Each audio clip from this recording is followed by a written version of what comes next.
We'll call the December 10th meeting at 8 p.m. to order. And other communications to the board, is there any? There are none. Okay. Approval of the minutes for September 2nd.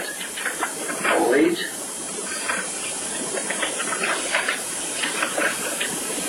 We don't have Jim here to tell us whether or not he did minutes. They're all here.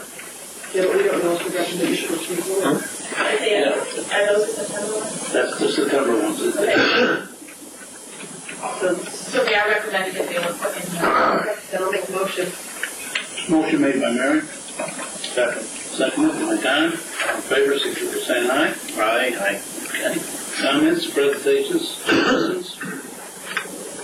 Okay. We're going to move right into the staff reports. Before we do that, are there press packs here? Or there should be if there isn't. Can you track these down real quick, please? While I go through the staff report. Thank you. A couple things I'd like to highlight that occurred last period. At the Ogdensburg International Airport, we're experiencing a favorable passenger increase. The November numbers indicate a 10% increase versus prior month. That is with the schedule change as well, so we're seeing positive, continued positive results with the there. The Port of Ogdensburg, we're continuing to negotiate rates for potential 2010 heavy lift cargo. We're working on a number of bulk services clients for the 2009 shipping season. Other item of note outside the ordinary is, you'll recall we petitioned the New York State Department of Transportation to convene an administrative law hearing regarding the demolition of the Lisbon Church Street Bridge. That occurred a couple of days ago and is this month now. The Ogdensburg Prescott International Bridge, we had progress meetings regarding the bridge deck replacement. And specifically, one other item of note under other economic development activities, it was a joint water system discussion that occurred throughout the period. The authority is one of 5 entities that are participating in pursuing the shared services grant. We'll see the agenda on that today. For internal activities, just a quick highlight for the 2009 budget that you'll see today. And over the next 30, 60, 90 days, continue facilitating the bridge rehab project, looking at projects for the 2009 shipping season, hopefully finalize the 2010 heavy lift agreement, and continue implementing the recommended strategy. When you say finalize, you mean you're still negotiating rates? That's correct. You don't expect to have a contract? Well, Could be possible. it's within the realm of possibility, yes.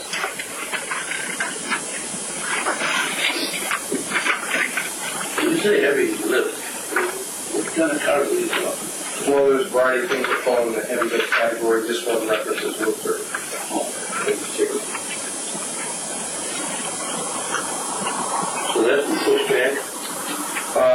The project, as we understand it, has been delayed until the 2010 shipping season due to permitting issues with their facilities and also due to economic reasons. That's the only thing we have at this point. So the project moved from a 2009 project from our perspective into 2010.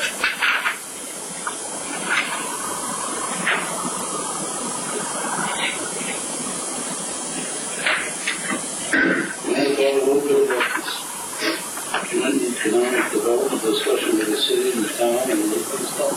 Is that the one that you're talking about? We want to follow over?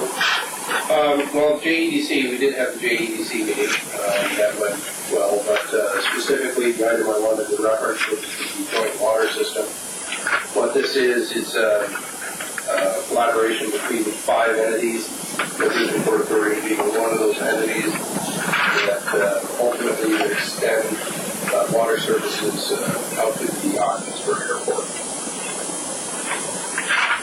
Is there been investment in the goal on the economic development? JEDC, the Joint Economic Development Committee, my understanding is no. So the 3 of us that are in it, that additional money?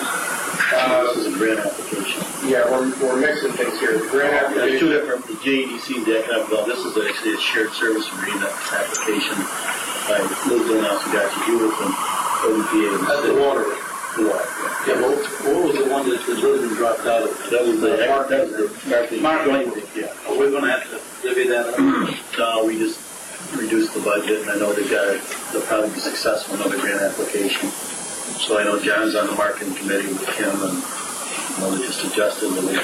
We kept our 15,000, we kept 15,000. So we're gonna keep Lisbon in the loop. Yeah, I mean, Don said, I think they'll be looking at. Well, even if there's anybody else, no. I want to make sure we keep them in the loop. Yep, that he's still going to come to meetings and. Yep. Any other questions? Is that good, right? We get done? We'll move on to the Chief Financial Officer. Mark Nashua. If you're looking for the October 31st statements, they're not in there. I'll mail those out to you next week. They're not completed, so we'll get those and they're fine with under review. So I'll get back up to speed on that. But I've been working on the budget this past month quite a bit, so we'll talk about that in a little while. And the employee health insurance premiums for 2009 have been released. As you see there's a 16% increase with the existing premiums. However, we've seen some cost savings in other areas of the health insurance, prescriptions, co-pays, things of that nature, to make that increase be like 7% as opposed to 16% in health insurance. The change in the Canadian dollar, the American dollar, whichever way you want to look at it, has caused us to change the rates at the bridge quite a bit more than we're used to. What we're keeping up with that, we haven't received too many complaints yet on that. Highlights this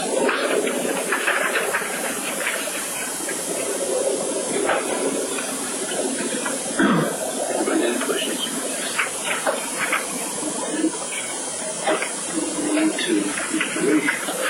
That was the highway issue conference this year in Toronto, and it was about 1,000 people in attendance. Promoted as a sponsor, we had our logo up on the displays.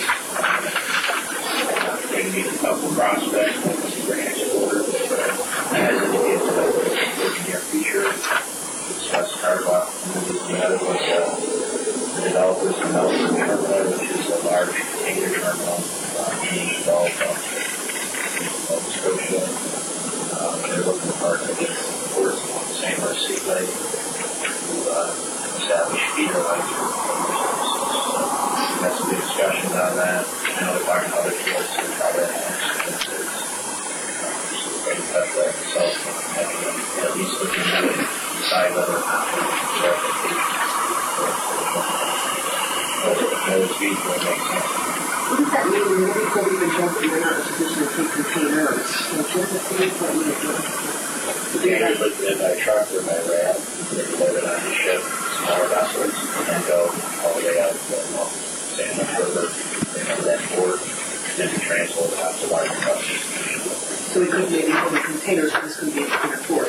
Right. Yeah, we wouldn't handle as efficiently because we don't have to put real present Economies of scale. and actually handle containers on the ship. It's funny that you talk about that because I spent probably 2 hours down in Fort Lauderdale port. Couldn't get in there, as I told you before, it was high security there. But I watched from the hotel room when it was the huge container ship out in the ocean. And I'm watching out there, and I see different vessels, less containers. And on the opposite side, they were offloading in containers on the small ships and bringing them into the port. And that's how they didn't bring in the huge ship. It was anchored out there. Where was this at? Fort Lauderdale.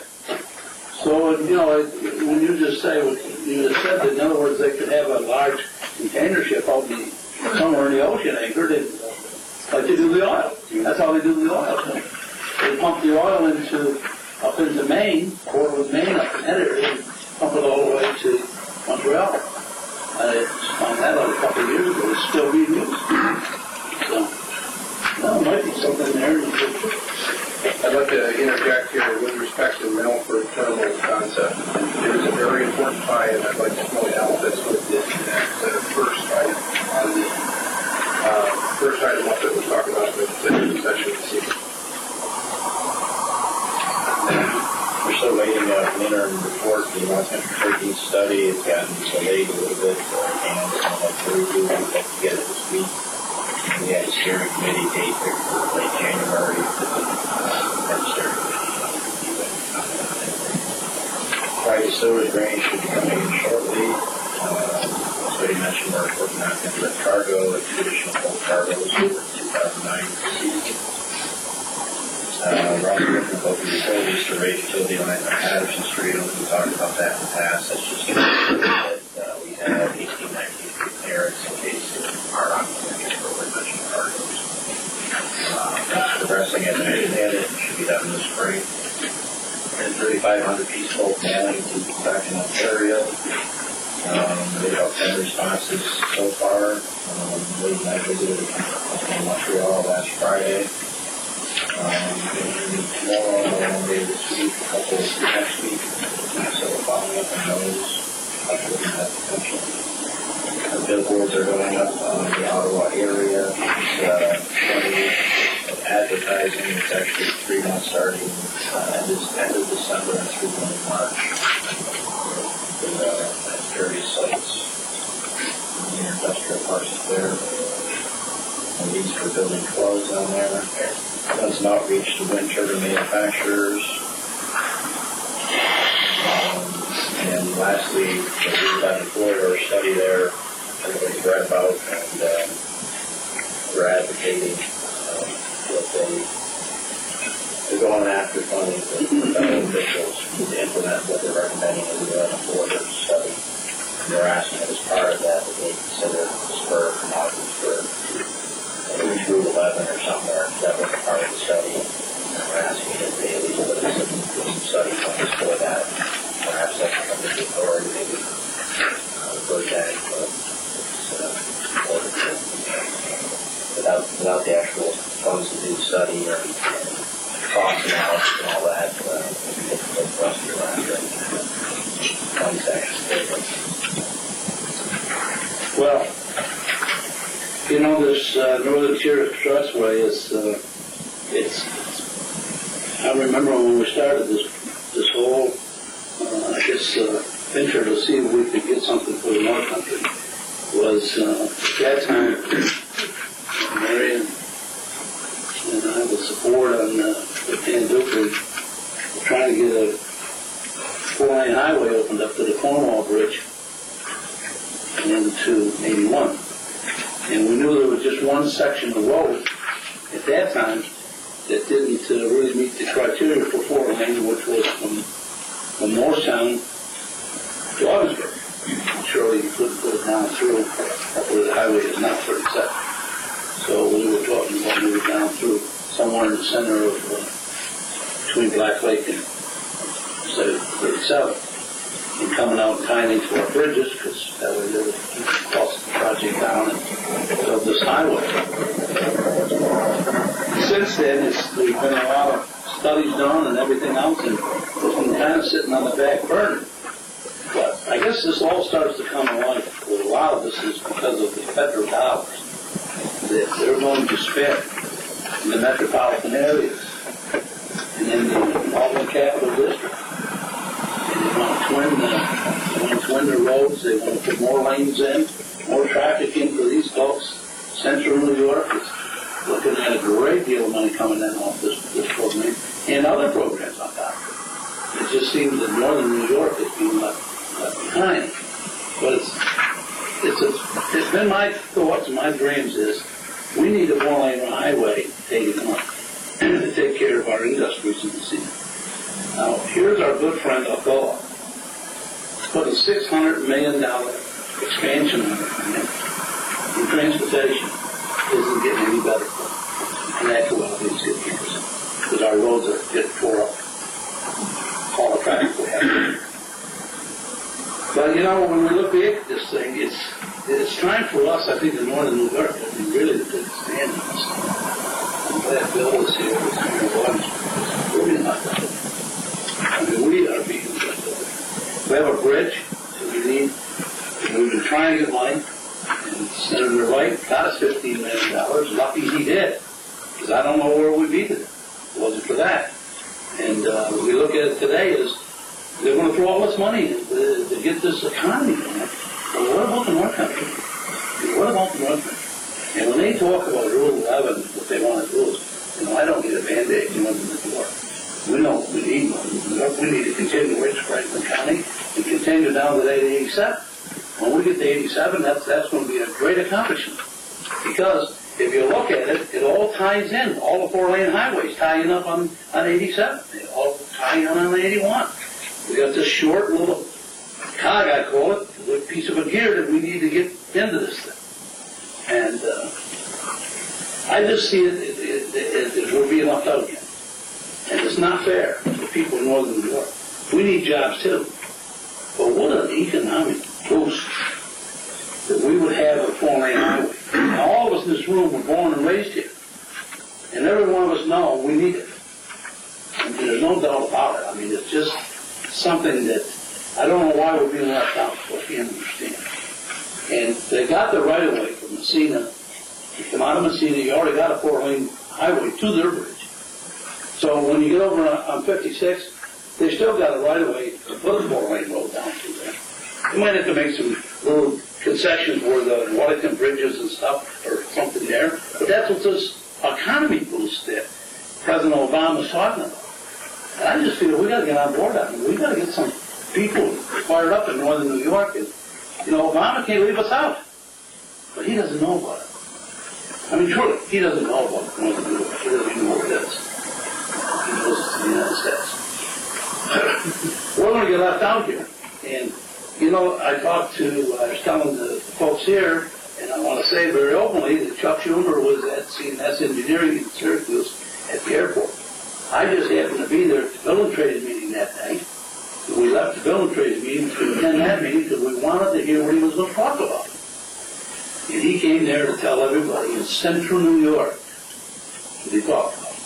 They're going to dump between $30 and $70 million federal dollars right after January 1st. It's going to be just dumped in there.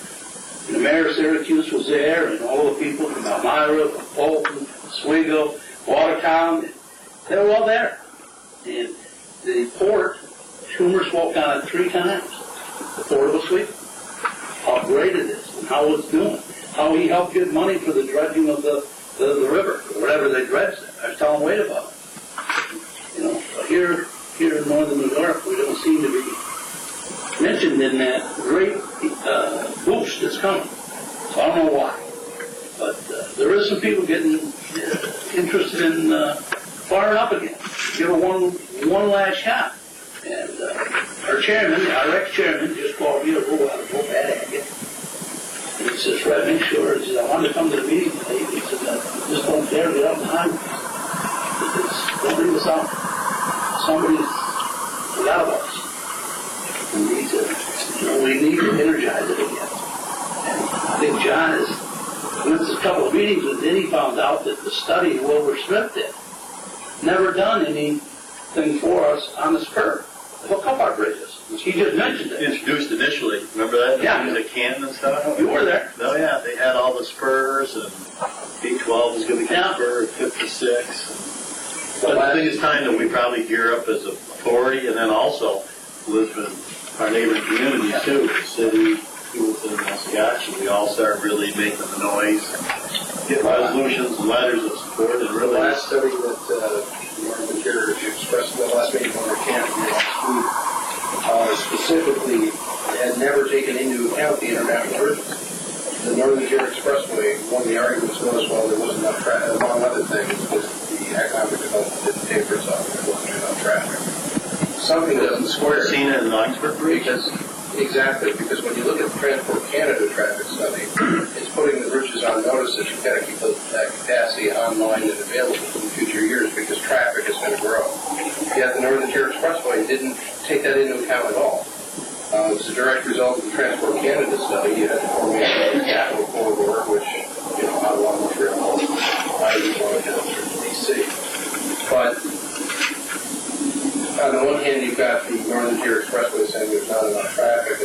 basic maintenance that they're doing, packaging under the Northern Tier Expressway, and that there's not enough traffic, yet they haven't taken into account the Transport Canada study at all.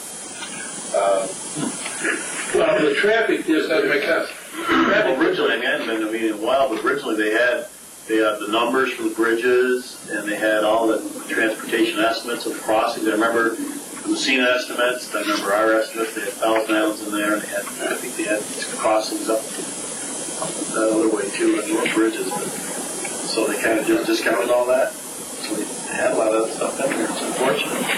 It is unfortunate to know that, I don't want to, a lot of press out here has got to understand that we've got a major problem here in northern New York. And what it boils down to is Halifax.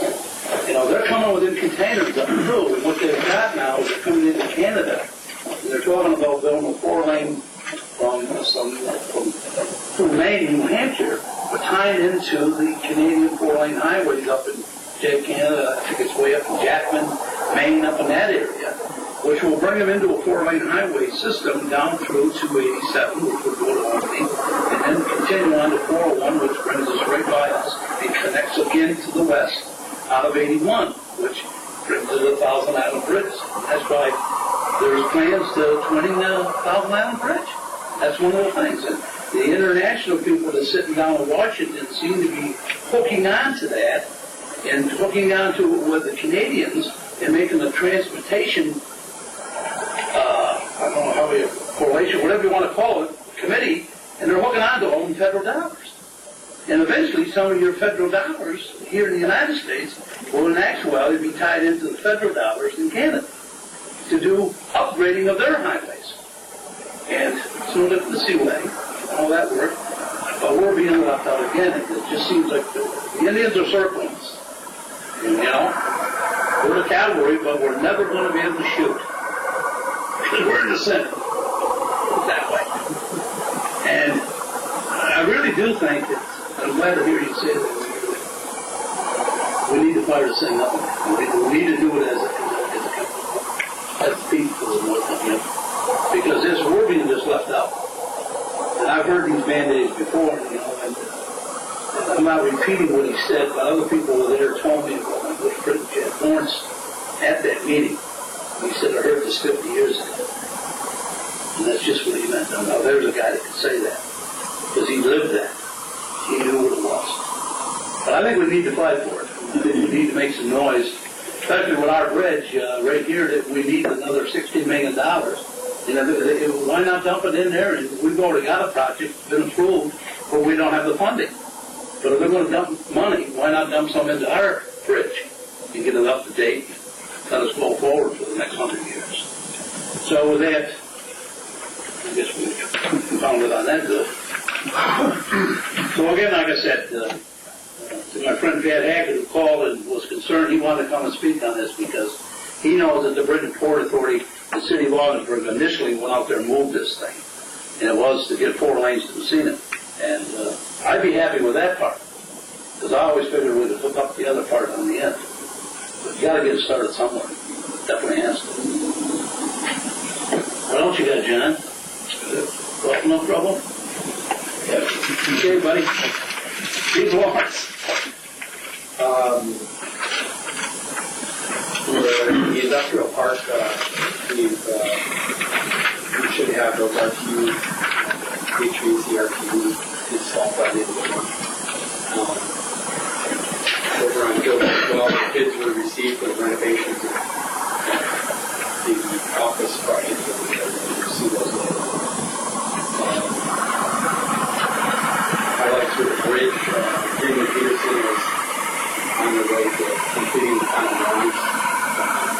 We had progress meeting yesterday, and everything pretty much on schedule for completion of the final drawings. Also, final drawings have been completed for the Toll Booth relocation project, and we're going to review the DOT and the OBPA. Out at the airport, the hangar development project, the foundation's in and being backfilled, that's approximately 20% complete.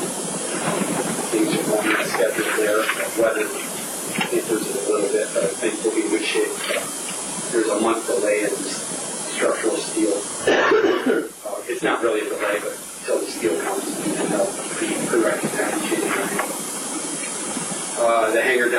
project is substantially complete. Later in your package, there's a change order to do some housekeeping on some odds and ends there that need to be taken care of to complete the project. Over at the port, on that first line, I'm just giving up the but there I have 72 barges. Well, as of today, it's 77 barges will have sailed as of today, and there's 9 units remaining.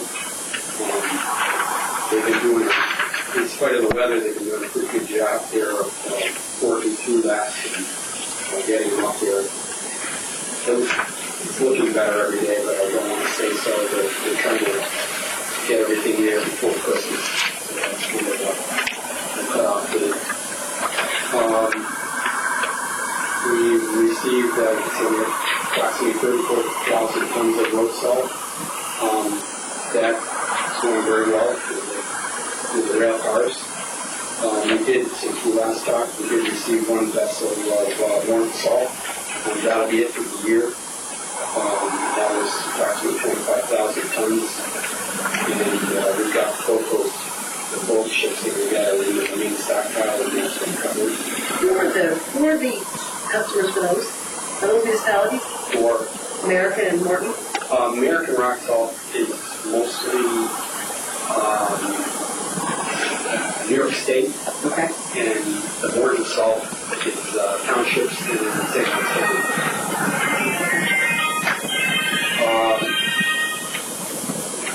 Louis. We have upgraded the port conveyors. That was completed at the end of last week. They were upgraded to increase their speed. And that's part of the Greenfield grain storage project there. And Steve, could you just add about the developer that's going on? yeah, just one of the like, I don't know if we'll call unintended consequences. We have the original belt on there has been spliced 3 times, and when we increase the speed, roughly the belt turning 105 feet for, I think it's 30 seconds there. Anyway, when you speed that up, the belt tracks a lot more, and it was just the observation and the recommendation of the people that gets its original belt in 1977. It doesn't line up quite right all the time. I was going slower, it didn't track as much, but now it's moving. So they recommended that we look at replacing it. So I'm in the process of getting some quotes as far as the belt replacement. I estimate it's about 250 feet of, I don't know the exact width on that. It's 36 to 40 something. It's got we shower because all the rain up there, but the last thing we need. What do you think we're looking for number at ballpark? I think per foot, the 250, we can even 10 or 12 pounds a foot. It's not 25 or 30 I don't know, but it's just something, knowing how important this is, if that would fail, we just think it's something you can get. So that was kind of the recommendation. When you can see it,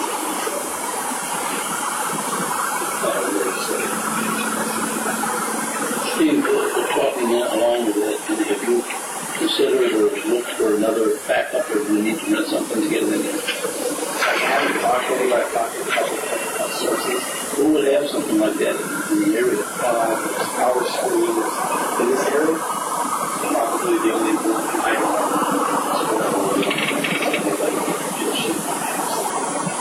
But in the area, we really feel all in Syracuse. Is there somebody in there? Yeah. For backup? For backup. Yeah, that's good. Well, because we're going to have to have it. We should find, there's a couple of them, I can't, how long is boom? How long is it? How many feet is it? The center point is out about 50 feet, so you're looking at 125, 135 feet, 30 feet, and then it goes up close to 30 feet. With that,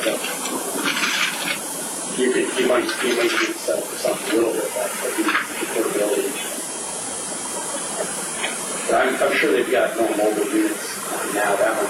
I'm wondering if Barrett would have one or a Corey here. Might have something if we need it on the bench. I'm just, yeah. I think Barrett had some, but I'm not sure just only. And the deputy prosecutor would have had it up too. Yeah, I've got choices that, we've got a couple of choices.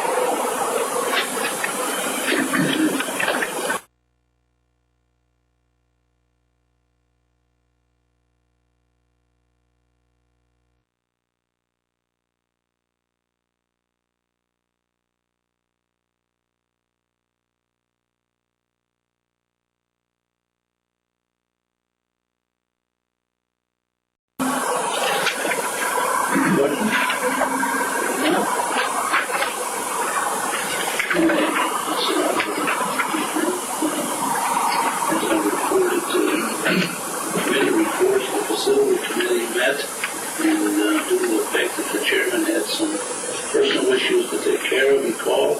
What we did with the facility stuff is we reviewed everything, took no action, but we reviewed it to make sure it was proper, and now we'll bring it to the full board for you folks to make the decisions on the changes or purchases, whatever's got to be done.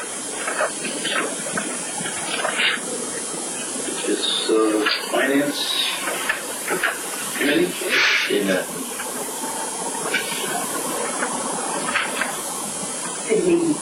Oh, under the executive. Yep. Okay, unfinished business. Business activities. Our annual meeting, is that right? They moved it up, yeah, they moved it up I don't know because what time, I mean. I think it started at noon, no? What did you decide on that? Years ago we could do, That's just pretty much. that's what I'm saying, so I'm wondering if it's still. I thought last week, 4 o'clock. I thought last week we were looking at 4 o'clock. Okay. Okay, great.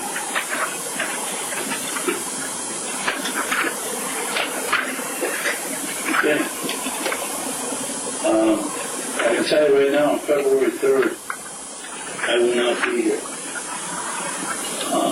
We either got to move it. I can't be here. I don't think Roger's going to be here either.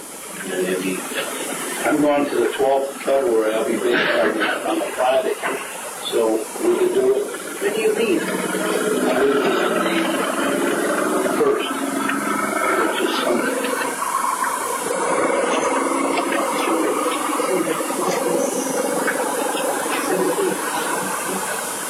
Help you folks, I mean, I'm just trying to count the board members that will be here. This one here, it'll be Sam, it'll be 4.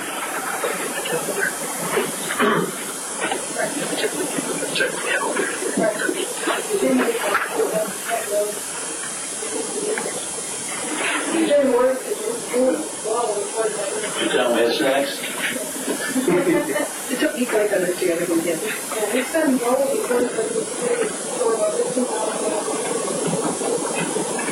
Is that too late to do a meeting the 17th of February?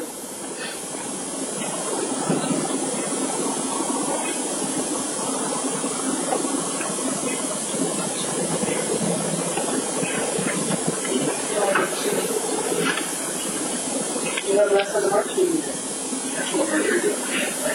Do we need it? You know?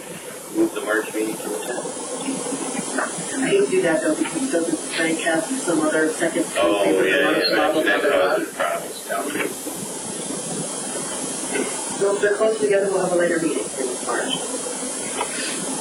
17th. Okay.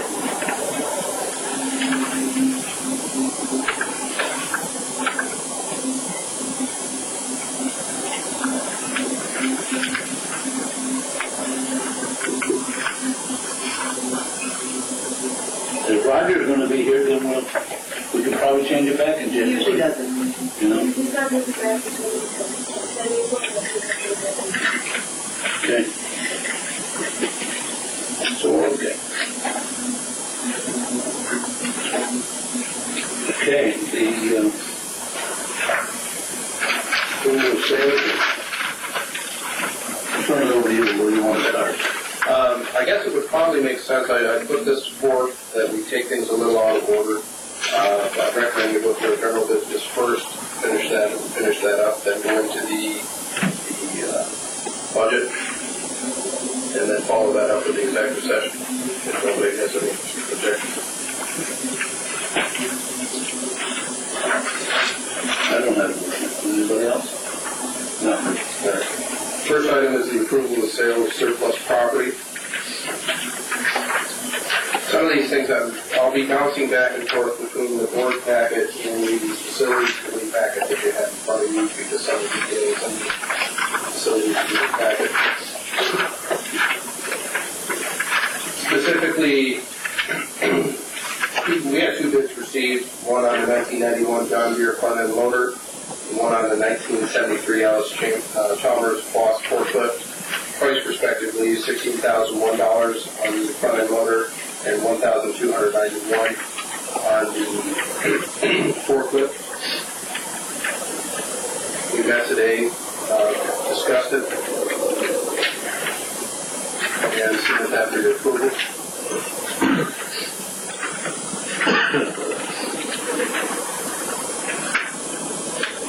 If they've never been in this, I'll make the motion. You know what, better disclose those. CW Green, well, I should make a motion, owned by my Uncle Pete, is CW Green. So maybe I should make a motion. I don't have a financial interest, but. I don't. That's good, that's fine. Well, would you make a motion? John? Second. Okay. I'm sure 6%. Aye. I stipulated in there, reserve committee, yes, more. We're not stored. Negative. If we did it greater for 5 years. Just a little humor. You just disclose. Okay, I don't have a financial interest, so I don't think I can't, it's not that I can't vote. The second item, right after approval of sale of surplus property, there should be a minimum bid on the second round of minimum bids. However, there's not a resolution ready to go on that, so I think we'll hold that off until next time. It was in the facilities packet, but it's not in the board packet. Well, it wasn't here. Just the dollar amount on page 35 of your facilities packet. Well, I think we should approve it because we want to get rid of this stuff. Steve, to talk on this surplus stuff that, Yeah, we didn't get any action on 4 of the items, and we did want to get rid of the 78 ARX, and then we had a minimum bid of $10,000. We talked and we thought lowering that to $7,000. Then we had the Ford pickup, we had a minimum of 500, we saw it went to 200. And then there's 2 battery chargers for battery powered forklifts. So we had a minimum bid of $250 in each one. There's nothing on that. We just said to lower those.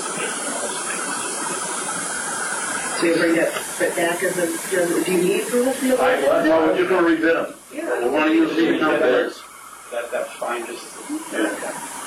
And if we don't get any bids on them, like I said to Steve, take the pickup and the two chargers and weigh them up. You'll get more money by taking them over and weighing up. Maybe that too. It's heavy. What the price of steel now, Yeah. seriously. Well, I got $200 for one car. I know the material. Go ahead up the camp. The doors will fall off. He comes, picks it up with a hook and away with it. He's there. Give me $200 cash for it. I'll go get it.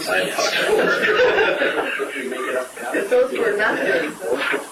See, those battery charger things got to be heavy. They're full chargers. Oh,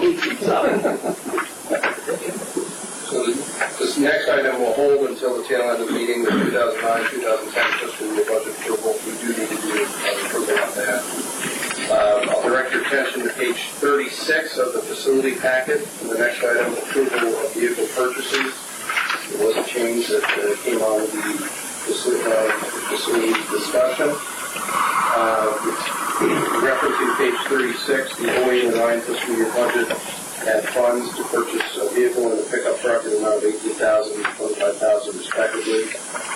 We looked at the contracts for the vehicles, specifically the ones that we were eligible to purchase under the alternative fuel vehicles awarded portions.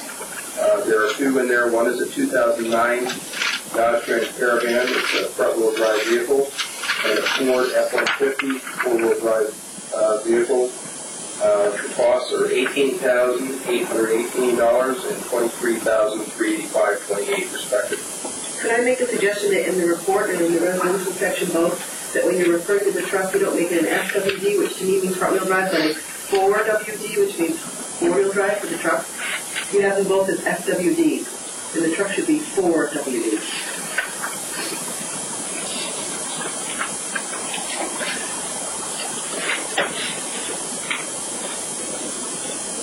Okay, with those changes, we have a motion.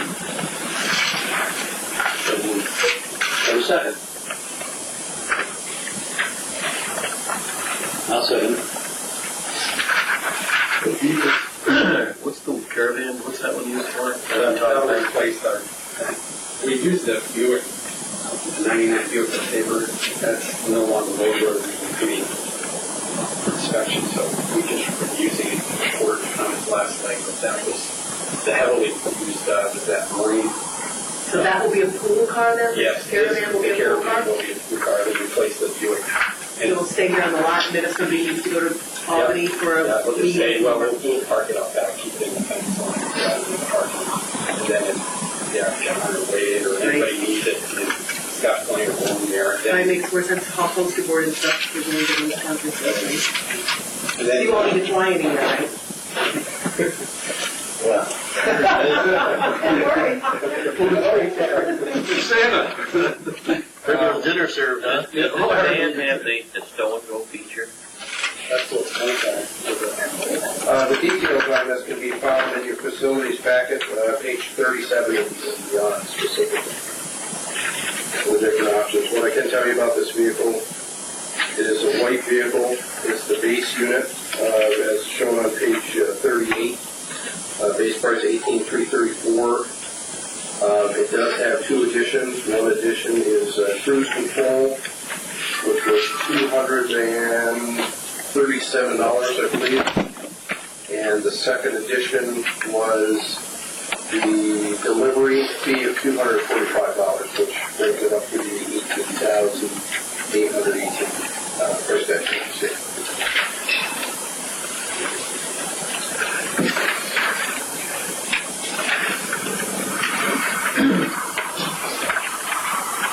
This hasn't gone, I mean, with Jim not here, did he need that for this? Is there a reason we need to get this through for this budget year for tonight, or?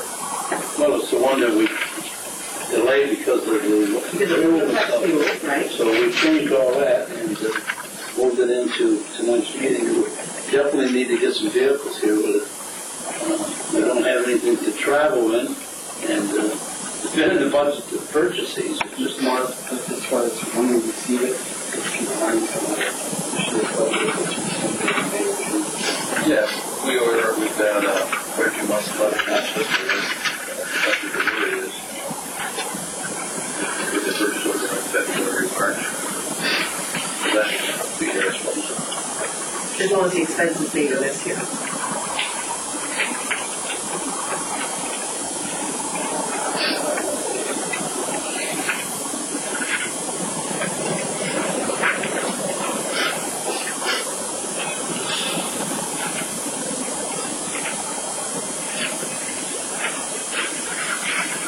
All in favor, signify by saying aye. Aye. Aye.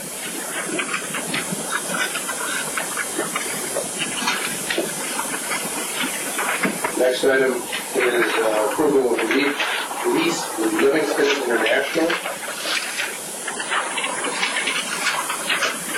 In the board packet.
Livingston International, as you know, has been here since February 2007. Current lease expires February 14, 2009.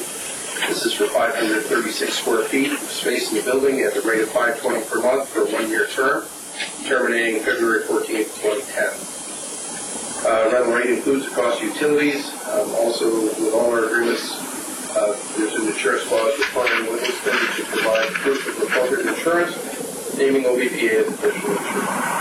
Do we have a second? Second. 2 seconds. Discussion?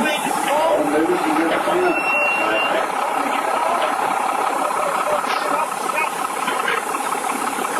Item E1 is ordered back approval of the supplemental grant from the New York State Department of Transportation to the Director of Facility Management.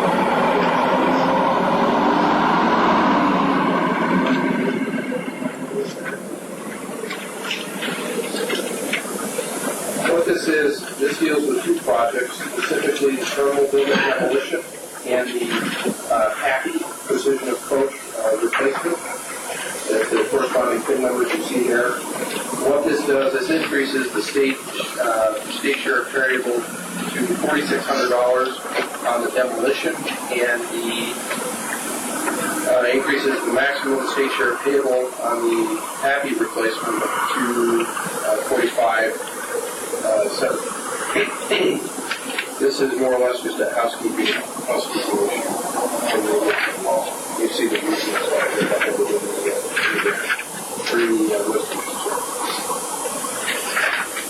So moved. Do we have a second? All in favor, signify by saying aye. Aye. Opposed?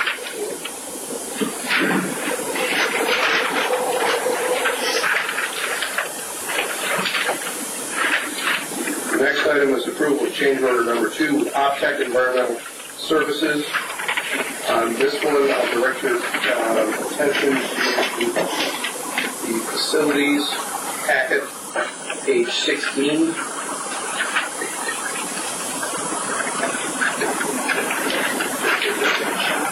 There is one numerical change in here. Under the report section, fourth line down, you see a number that's $15,063.62. That number should read $17,154.88 in both the report and resolution section. Steve, I can go over the details.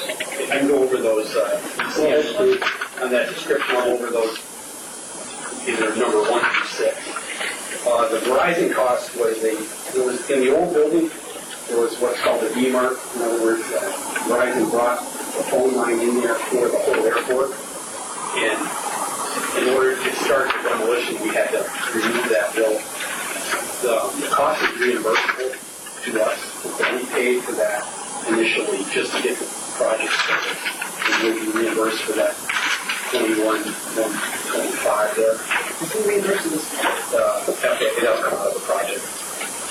On number 2, there was a corner of the foundation that what happened, we replaced with new fencing, and if you took the alignment of the fencing, there was a corner of the old foundation that was right in the way, and rather than come out, jut out toward 812 and then back around it, while they were in there tearing that down, they pulled out for $500, they pulled out that corner and leveled it so that we could go right through. So those 2 have already been done. The third one is around the old apron and the hangar, there were 3 light posts that were eliminated because of their power and everything there. We took them down, but there's no lighting out there. So what we did was we, close to the fuel station, we proposed a new light stand to make that whole area kind of down lighting. And what you see in here is the price of $7,300 for a 36-foot light. After researching it, we had to drop it 10 feet. So I can't say for sure, but I imagine that's the most that's going to come. And if anything, that's going to drop. That's what we expect for that. But that hasn't been installed yet. Does that energy efficient lighting? Yes. $300. And it's, well, we asked the same question, we went back to them, we thought, but there's with that area, they're gonna put in a precast base, there's a little more involved with it, just working with the base or anything for that. We thought the same thing when we first looked at it. There was a drum of speedy dry in the building, and really it was just oil, and it had to be removed, top tech had to remove it, so there was a price in there for $305 for the removal of the drum of speedy dry. Used speedy dry, yeah, good point. Well, the old foundation is still there, that wasn't part of the project, and as a safety measure, it was proposed that we install a temporary chain link fence with edge marking and reflective markers on the fence, so 5 and 6 take care of that. If there was something as simple as just us putting that up, we could have done that, but really the reflectors and everything just had to match all the airfield kind of regulations. So how temporary is temporary? Probably what we're going to do is look at the general apron. We've got to look and see what's going to happen to that area in the discussions with the whether that's going to come out covered over or whatever. But that parking lot and part of the old apron will be all dug up and resodded and reseeded. So we've got to look and see what happens with that. Temporary is more than a year for this budget. Yeah, if it's included in the apron construction, it won't be 1 year. I apologize for the difference in that, but I just wanted to have everything there so that when we approve it, that would be the most. It would not exceed 17,154. Well, that's what I was wondering about. We got all that fence in our summer. Haven't we? What's that?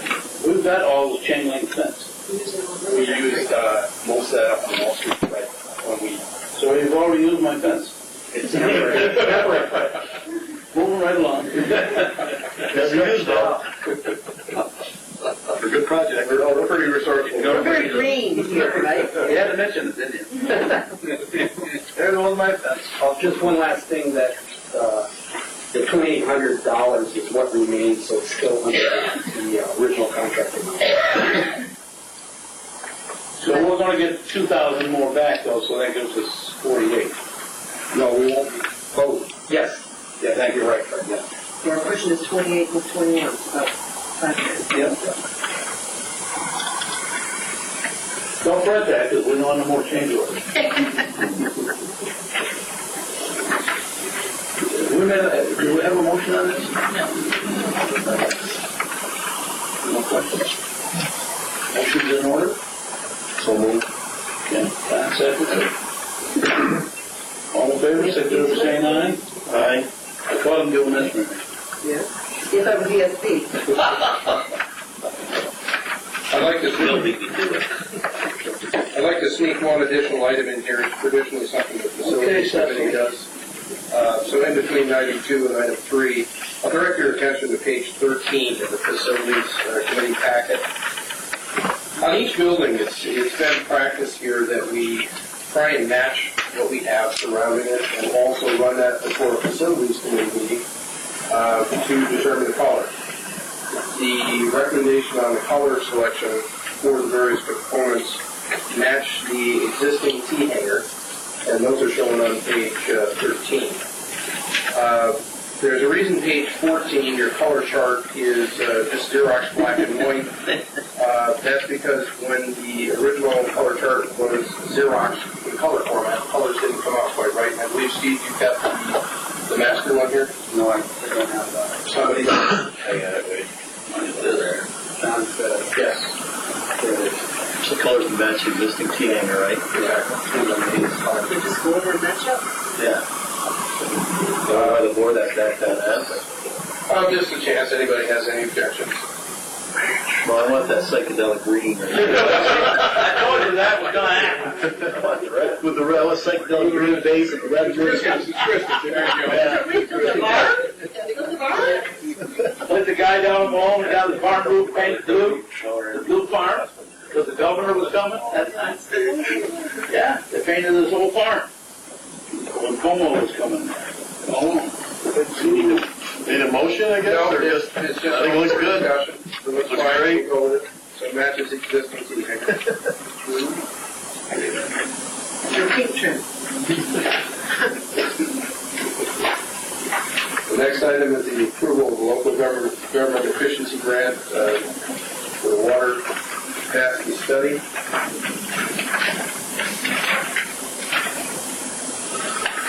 I would make that motion. This is a good project. What this does, it at some point will extend water services to the airport and surrounding communities. What the genesis of this is a local government efficiency grant that's being applied for by 5 entities, 4 communities, and the Bridge and Port Authority. We're the last one in the approval cycle here, just because of our board meeting.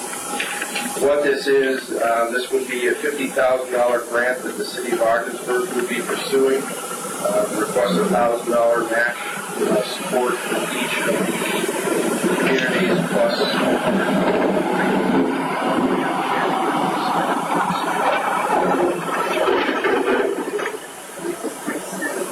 That's correct. And the obligation here is, if there is no grant, there is no obligation. Nobody wants to get that. Nobody knows that. You only gotta come up with 1,000 and we'll get the grant money. Okay. I move this.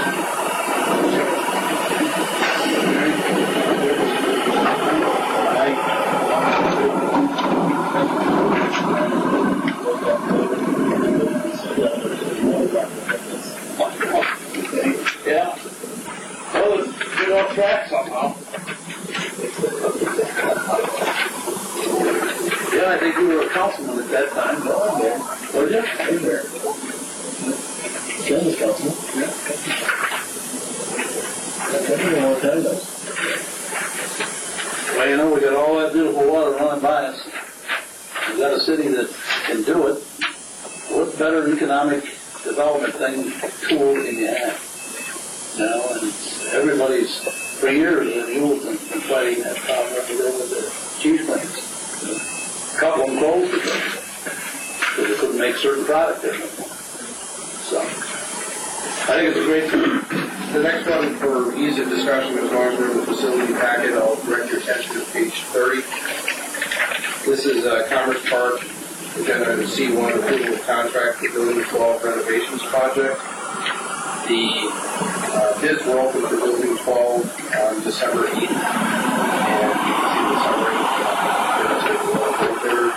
There was Bob McGrath Construction at a total cost of $27,000.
That's correct. The description of work was based on my estimate, Mary. But on this one, I pulled the carpet out.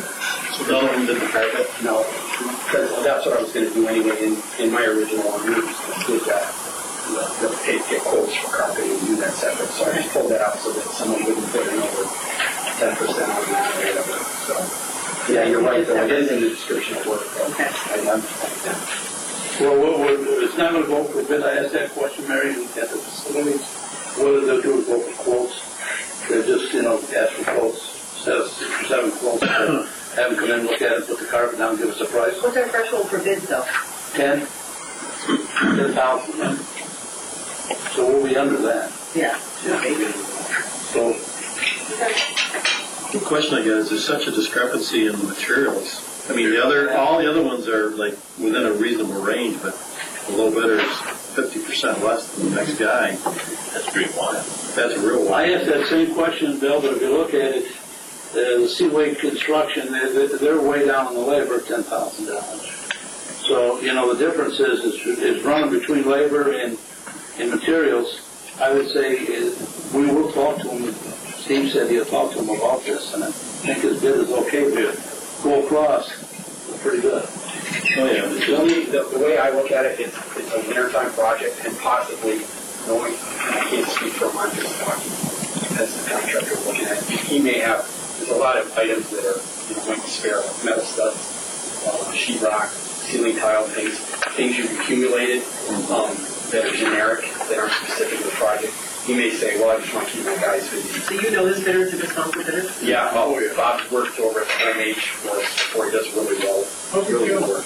How's he doing? What's that? Is he doing work himself? And the crew. Yeah, he's Yeah. good. Yeah. Yeah, I knew he wasn't feeling well.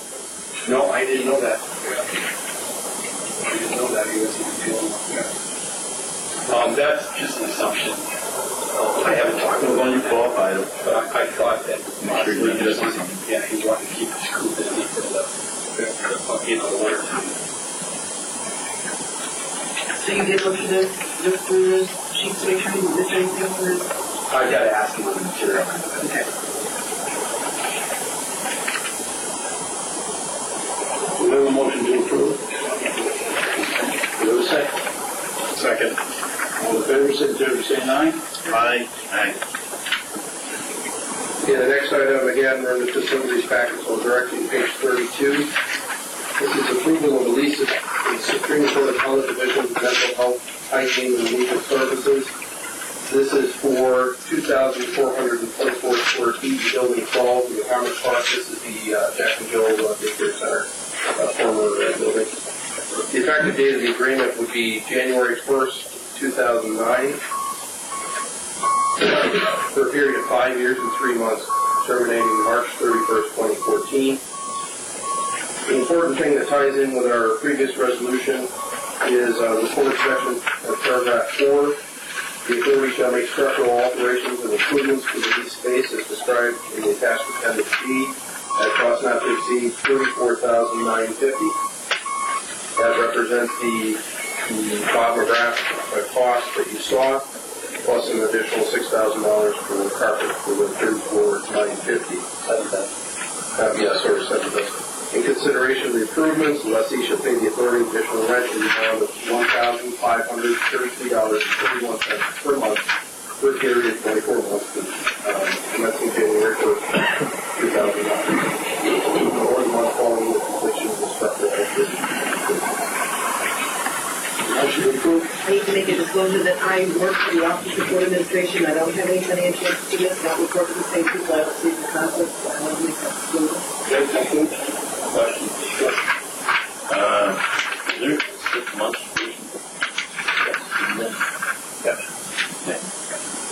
Yeah, they have free space in Fisher Pavilion right now.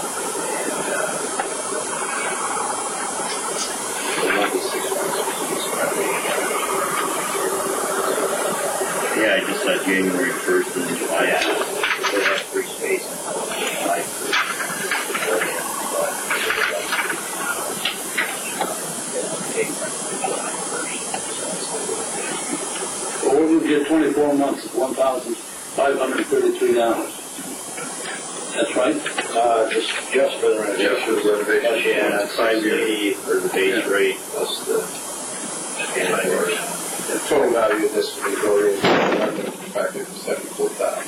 So we're talking about ballpark in this case. Okay, now, The Jack and Jill take care of the center. yep, this side. Is this, Did you second it?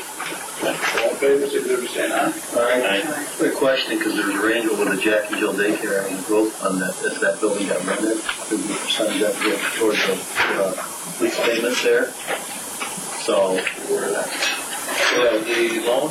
yeah, towards the loan. It was reduced at one time, and then it was, there was no payment, then they said as it was set up for rental, as it got rented, there's a percentage of rent would go back to the, that repay the loan. I thought we We bought all on that. brought it out, we marked 10 something. Mark, that's what we're doing with our monthly. We're already doing that. So, yeah, you are doing that, but it'll, based on the percentage of it'll go up. I think it's set to go up if you read it. Not sure. I don't know thought there what was percentage, Bill, but when we received the monthly rent payment, we paid $275. You're aware of it, right, Debbie? That's bad. I'll review it, and if we need to do it, Yeah, Review it, follow up. Yeah. that's all, just a question. we're not giving you all the money. I thought, No, but I growth thought, fund said it. help me with this, this is before you came on, Bill, we had an issue in which there was a deficiency, and we absorbed that deficiency. What was that for? Growth fund just didn't charge any payments. There was something we You did, know what I'm talking Yeah, about. I know. There was a, we took the I think entire that debt. was a deficiency for another thing. I don't think it was the growth fund. We did right, no, We did it too. thank you. Debbie, you'll check it out, right? I will, but Thank you very much. First item up under the Port of Ogdensburg is approval of transfer and storage agreement with the New York and Ogdensburg Railway. This is for this annual agreement for loading of product. Excuse me. Virgin Port Authority provides a farm tractor at the rate of $12 per rail car. All fuel will be supplied by Sealy Bulk Services, again, in the agreement January 1st, 2009 to December 31st, 2009. And that was just used for the power takeoff, is that right? And that worked well, we haven't had any wear and tear on the tractor because of that? Motion made, Mary? Steve, I'm asking a question about the tractor we're using. This was, we used this for the power takeoff so that they could do this. Yeah, and we've already approved this once before, we've had no issues with maintenance or tractor or anything. Reaching it out on a regular basis? Yeah, I can. Second? You're not gonna embarrass me, Fred, but. No, I didn't. I was asking if they've been creasing it. That's what I was supporting. It's not a problem. All in favor, signify by saying aye. Aye. Second item for the port, page 21, agenda item D2 is approval of port handling agreement with Casco. Casco's been a long-time customer of the port. You can see the 2009 shipping rates there. And then it will be January 1st, 2009 through December 31st, 2009, along with appropriate proof of insurance. Second by Bill. All in favor? Aye. Outside of the budget approval, the last regular business item is item D3, approval of transfer and storage agreement with Drummond's. This is the 3,000 tons of dry distiller grains at the Port of Ogdensburg that correspond to the lease for you see before you. This is a short-term lease, January 1st, 2009 through February 28th, 2009. Drummond's is also required to provide the appropriate insurance coverage. So moved. Second. All in favor, signify by saying aye. Aye. Shift reviews and coverage at this point.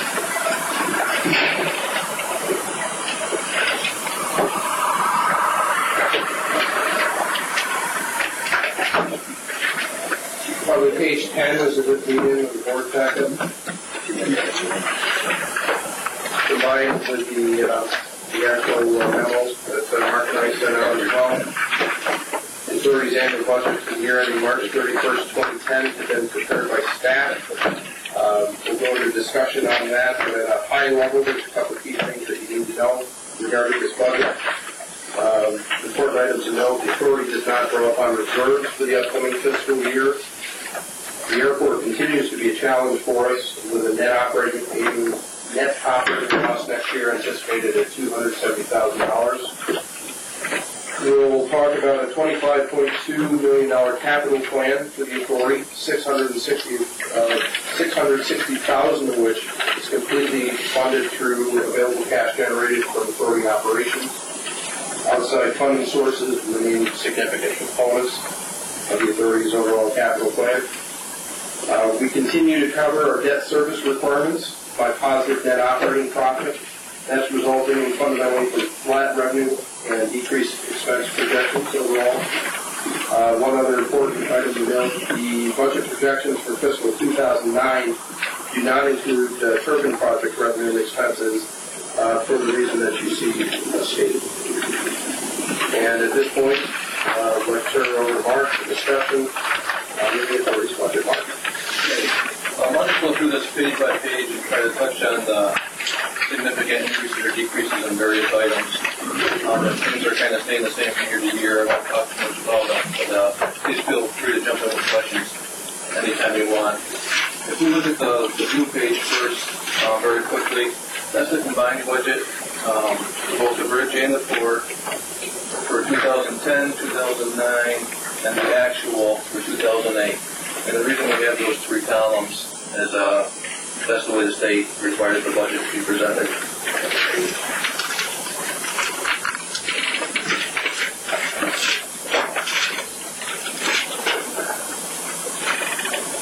So we had 2 years of budgets and 1 year of actual as required by the state. For the 3/31/2010 budget, we've got revenue of $5,575,000, compared with $5,565,000 a year ago. Expenses of $3,727,000, leaving us net operating profit of $1,847,000. We have various debt requirements of $1,177,000, leaving us cash available for capital.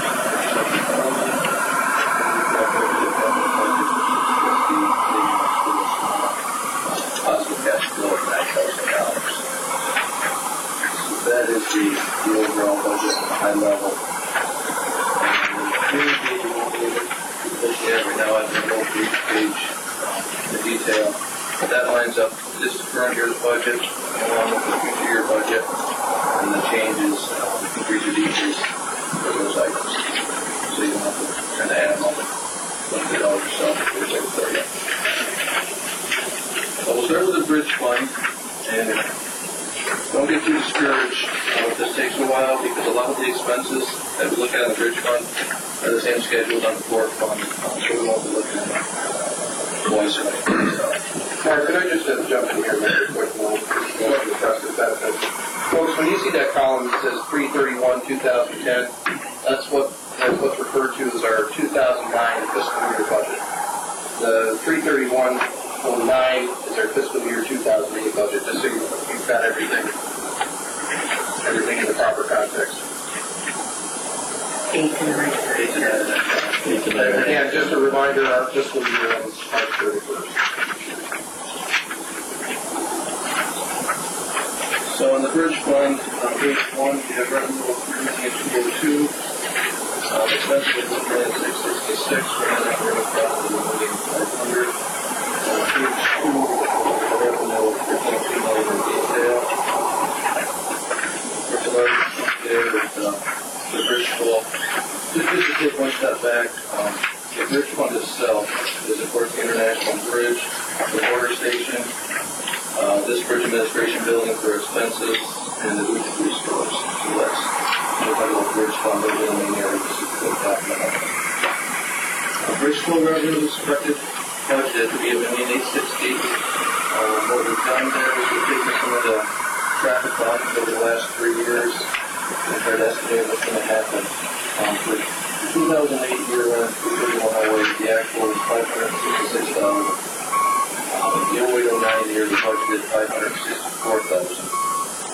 And for 2009-2010, we're lowering it to 541,000 crossings based on the recent crossings we've seen in the last 6 to 8 months. So it's kind of a trend analysis? Yeah, trend analysis, we've got the crossings from about 2,000 annually in 2010. So we did our last audited year, 2008, we had a crossing that's 541,000.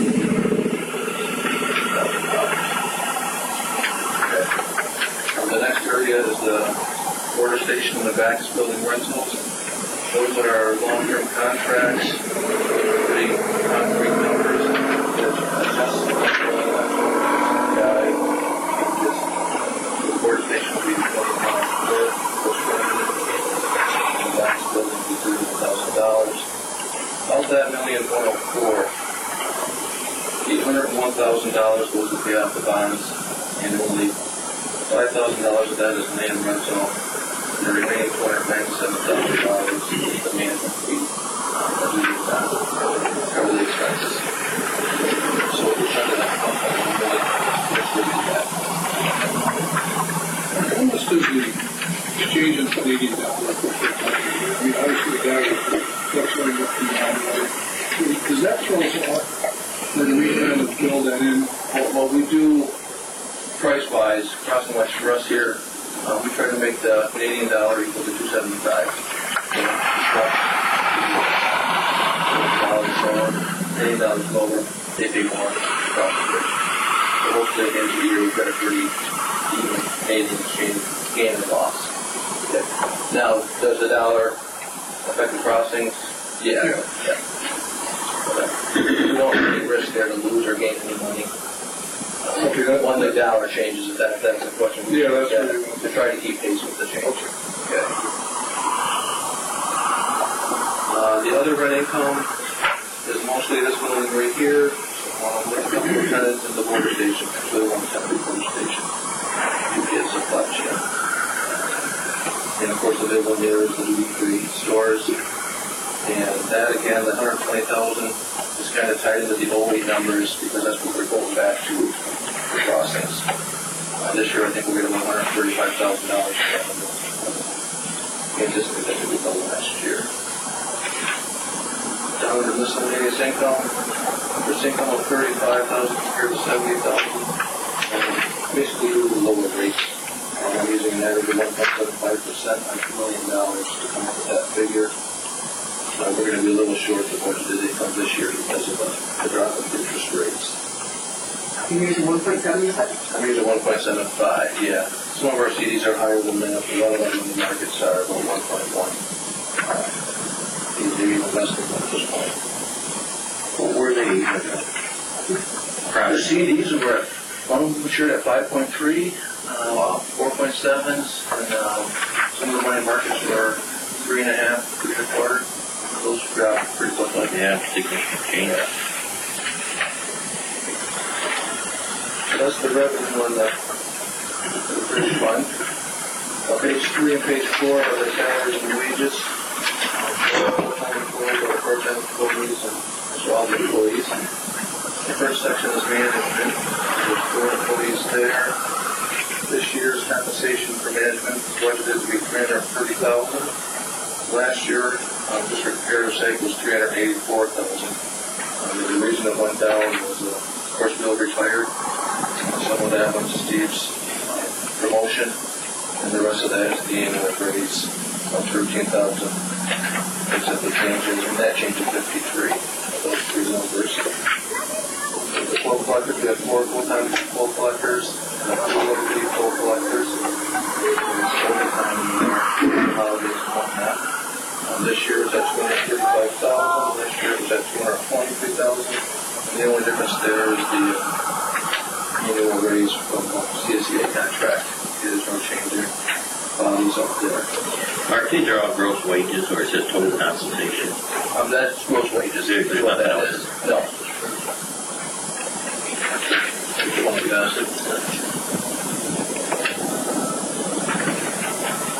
Next section of maintenance of $785,000. Last year was $671,000.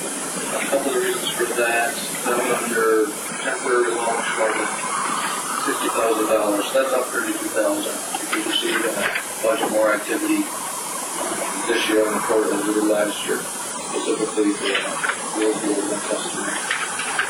So the temporary bridge crew was up $8,000. We're going to expand the season. We're going out there with the redecking project. So we've upped that from $60,000 to $68,000. And there was one new position there, the maintenance supervisor, budgeted $38,000, the second line in that category.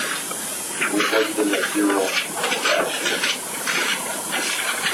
And the employee we retained after Bill retired. So we had Bill on the budget last year, and that's what kind of flopped on us. Okay, on page 4, on support staff, support for Keisha. There's no change there other than the annual raises. And the finance department, same thing, the same 4 individuals. No change other than the annual raises. So overall, our wages are $1.6 million, which is a 5.6% increase over last year.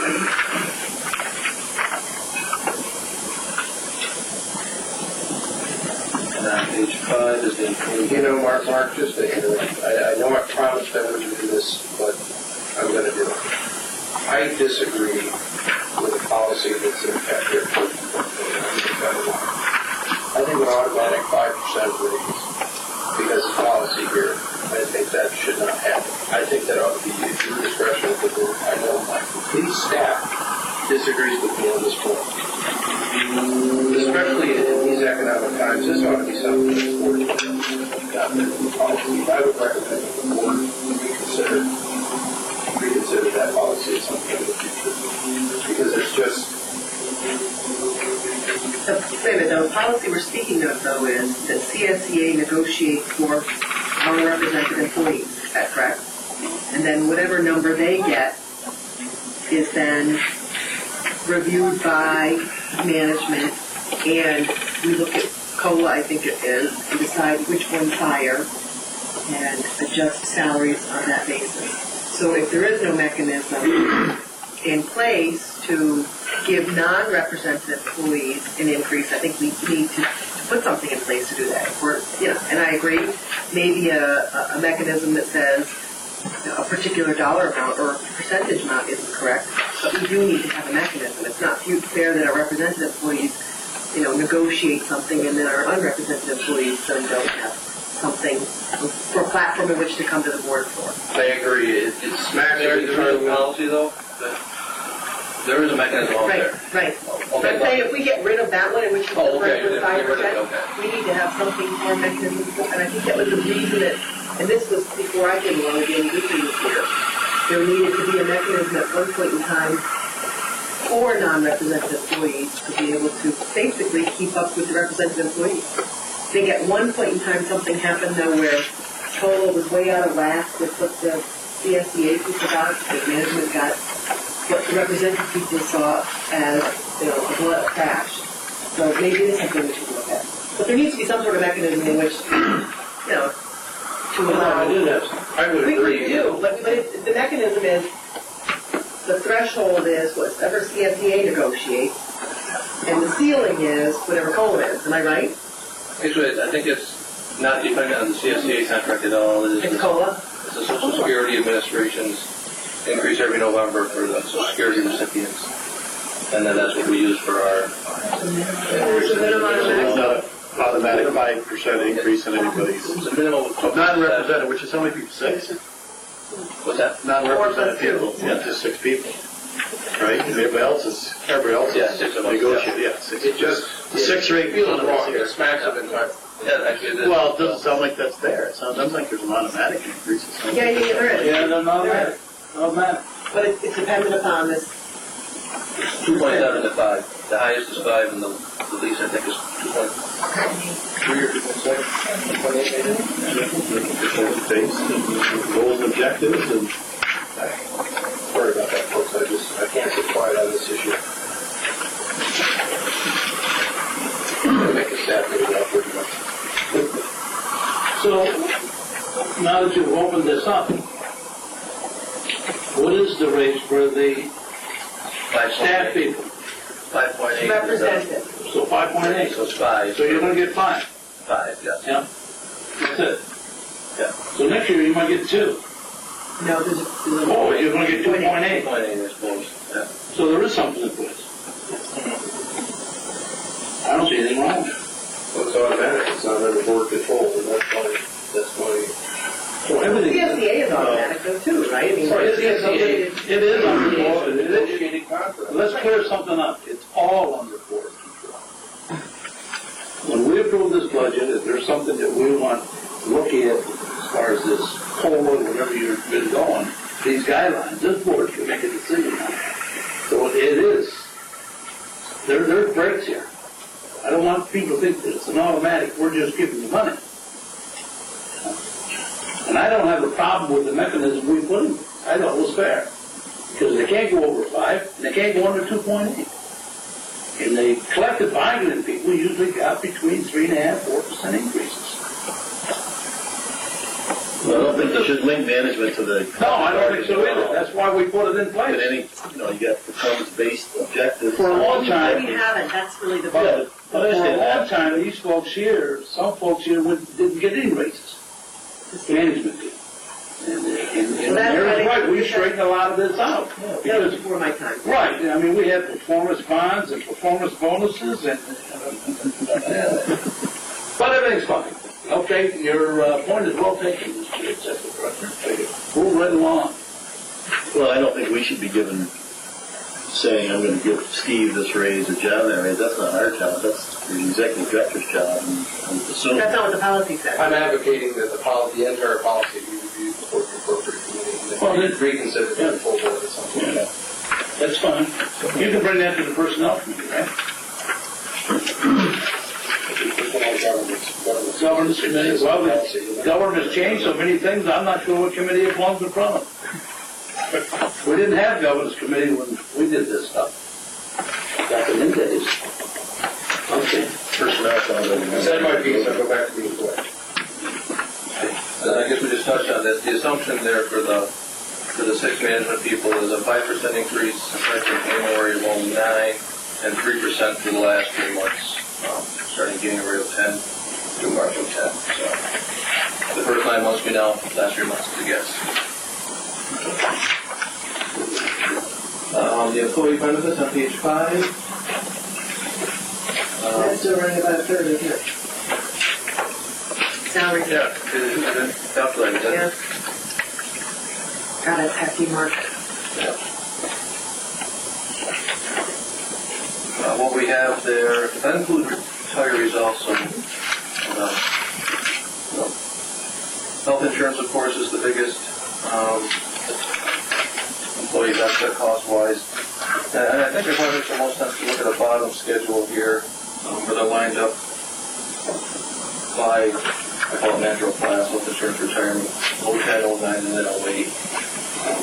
There's $263,000 this year for health insurance is coming in, $263 for 09.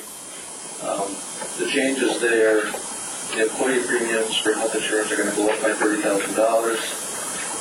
Prescriptions, medical claims, other things are expected to go down by 19, and retiree premiums are expected to go down by $6,000, leaving that change of a positive 6 there as an increase for health insurance, which I suppose is not better than all today's day and age.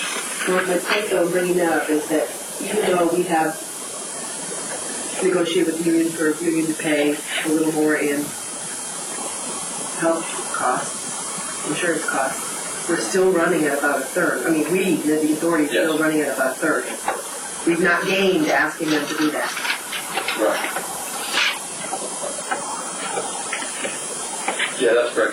That percentage hasn't gone down there. That's staying the same. Retirement, we received the invoice for the next year in October, paid it in December just recently, and we've got a pretty good idea. Well, we know what the rates are for 09 to 2010.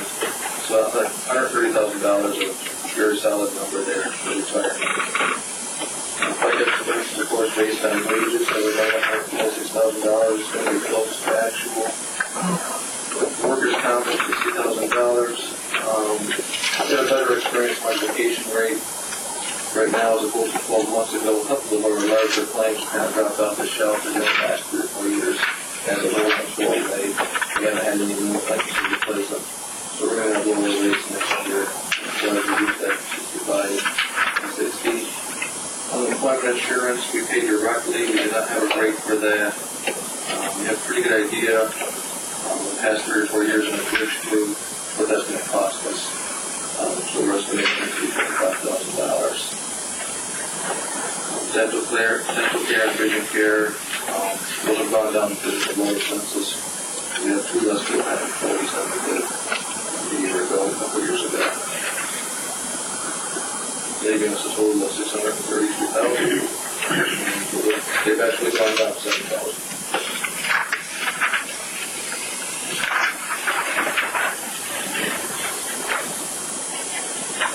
Page 6 and page 7 are the maintenance expenses for the bridge, for this building, for the roads, leading to and from it.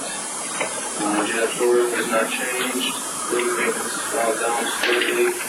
The big reason there is the second item, boiler repairs and piping. We don't have a major repair stated for 2010. So we reduced that by $6,000. The grounds maintenance has increased slightly. On the sand, salt, and ice melt, because of the salt prices, kind of doubling there. And for the total paving, we've got a $2,500 placeholder, but there may be some minimal leak in there in the spring to get that. We'll get run out of there before we move the total. Automotive will stay basically the same, 51 to 54. Basically, Page 7 is the equipment. Some things have not changed a lot. Equipment levels have not changed too much. The border station used to be its own page, and now it's kind of consolidated down into 3 lines there. Building maintenance is janitorial, lighting, plumbing, HVAC units. Ground maintenance is snow removal, septic tank, equipment zero. Contracted services is our heating and cooling, compressors, elevators is a big one, generators, security and safety backups, those types of things. Training and clothing is the same on that. So total maintenance is 164 compared to 168. Page 8, the bridge. 2 items there, we'll change a little bit. Third item down, paint industrial coatings. We bought a good supply of stuff from everyone over 8 years, so we didn't have to buy anything. There's minimum purchase requirements there. Consider this much in the order. So we got $7,000.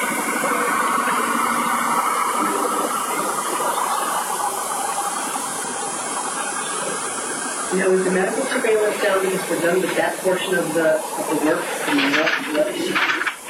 Sorry.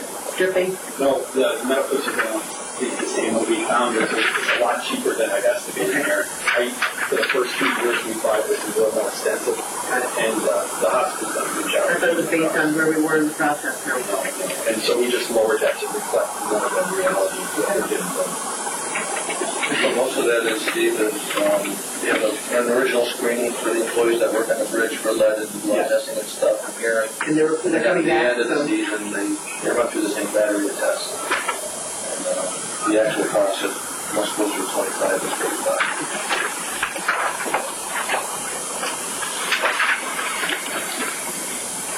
Because we have people coming back, that's why I'm down to 5,000 for safety training, and that is good job.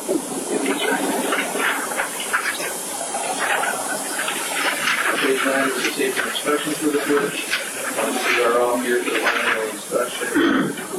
We do have 18,000 in there for every kind of special inspections. I don't think there's any result at this time. We've got that in there. Page 10 is our utilities. For this building, for the garage is behind us. For the bridge itself. We usually stay straight bucket 3190 for 2010. Can I ask a question on that? Last week in the Waterford Daily Times, there was an article, New York, St. Lawrence Gas was the PSC for approval of an increase in distribution charges, and based on 1,156 therms for an average household, that will equate to $128, which is an 11% increase in distribution costs. Shouldn't we at least add 11% to our natural gas over here? Well, the distribution cost is only one portion of it. No, I know that, but I'm saying, without it, I'm very nervous with the fact that we've actually gone down here after reading that sort of an article that, and no offense, my feeling is if St. Lawrence Gas goes to PSC, opens the door for people like Home to Go and every other, telephone company. So I'm a little nervous about keeping these numbers not even the same but lower. That makes me, to me, that feels irresponsible. I ran some actuals this morning. Okay. From 06 to 07, the price went up 4%, from 84,000 to 87,000. From 07 to 08, it went up 3%, from 87,000 to 91,000. Just that's the difference in the last couple of 3 years. The price out there is dropping by the day on the commodities. So it's fractured which way you go. You increase, you go flat, or you go decrease. Yeah, but for budget purposes, I feel that our budget is supposed to be conservative representation, not a crapshoot full of things. I disagree. I think it should be an accurate representation. Right. Based on what's going on with natural gas prices. That's why everybody's market is consistent with the 2008 budget. So we can revisit that. Did anybody see that article in the paper? I saw the article. You have a recommendation then? So we're going to update black.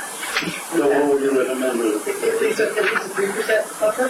Ken, is that your recommendation? That's I my support it. Put the 3% in.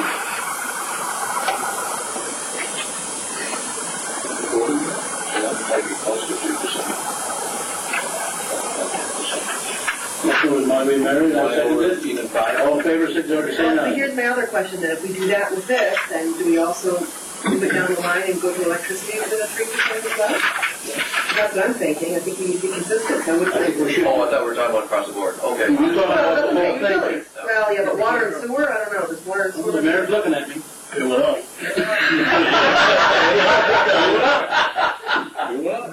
Okay. I guess, did you do a 12-month rolling average? Is that what you used for these, Mark, or what did you use for your budget figures? I used the last 3 years of the audited numbers. So yeah, there's 12 months ending 3/31 that I used for the history. They were 4%, 3% increases. So you didn't take like your take your bills from now, what you've got now, and go back 12 months rolling? No, I didn't. Because that's kind of picked up. I've done 3 budgets. This is my 3rd budget in the last 2 months. Hospital $84 million budget for this one. We've been looking at looking at the 12-month rolling because we had some spikes, but it's come back down and it picks up that variance. If you're talking about roll, I think you. Yeah, I'm talking about starting with your 12-month, going back, like, for example, your most recent bills, October, for example, and go back your 12 months and see what your variance was in that versus, because that's going to give you probably a more accurate figure of what your real consumption. We did the same at the city with our gas, because gas is down dramatically. It's going to go up probably again, but probably not where it was, so we've done the same with the city level. Because in the same period of time, oil's gone from $150 a barrel down to 45. As recent as the other day. That's why you got to use kind of the outlook and crystal ball and all, because we got stung everybody got stung last year on salt, we got stung on gas, and now you got electric and natural gas too. We all got stung in that last year. I think there's some good things about the show. Yes. I guess from my perspective, I don't know. I think it's just something you can monitor and watch and see. I don't think it's a big deal, truthfully. They're probably going to pick it up. If you use the March 31 that you used back, right? Yeah, as you said. Yeah, we probably got enough in there to pick that up. I don't know. And the 6 months ending October and October, virtually the same. The most recent. If you look at 6 months ending October, October 7, virtually the same.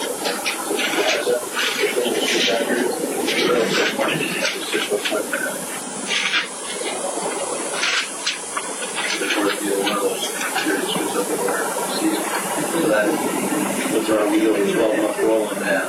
Motion been made by Mary and seconded by me to put 3% in there on all the utilities.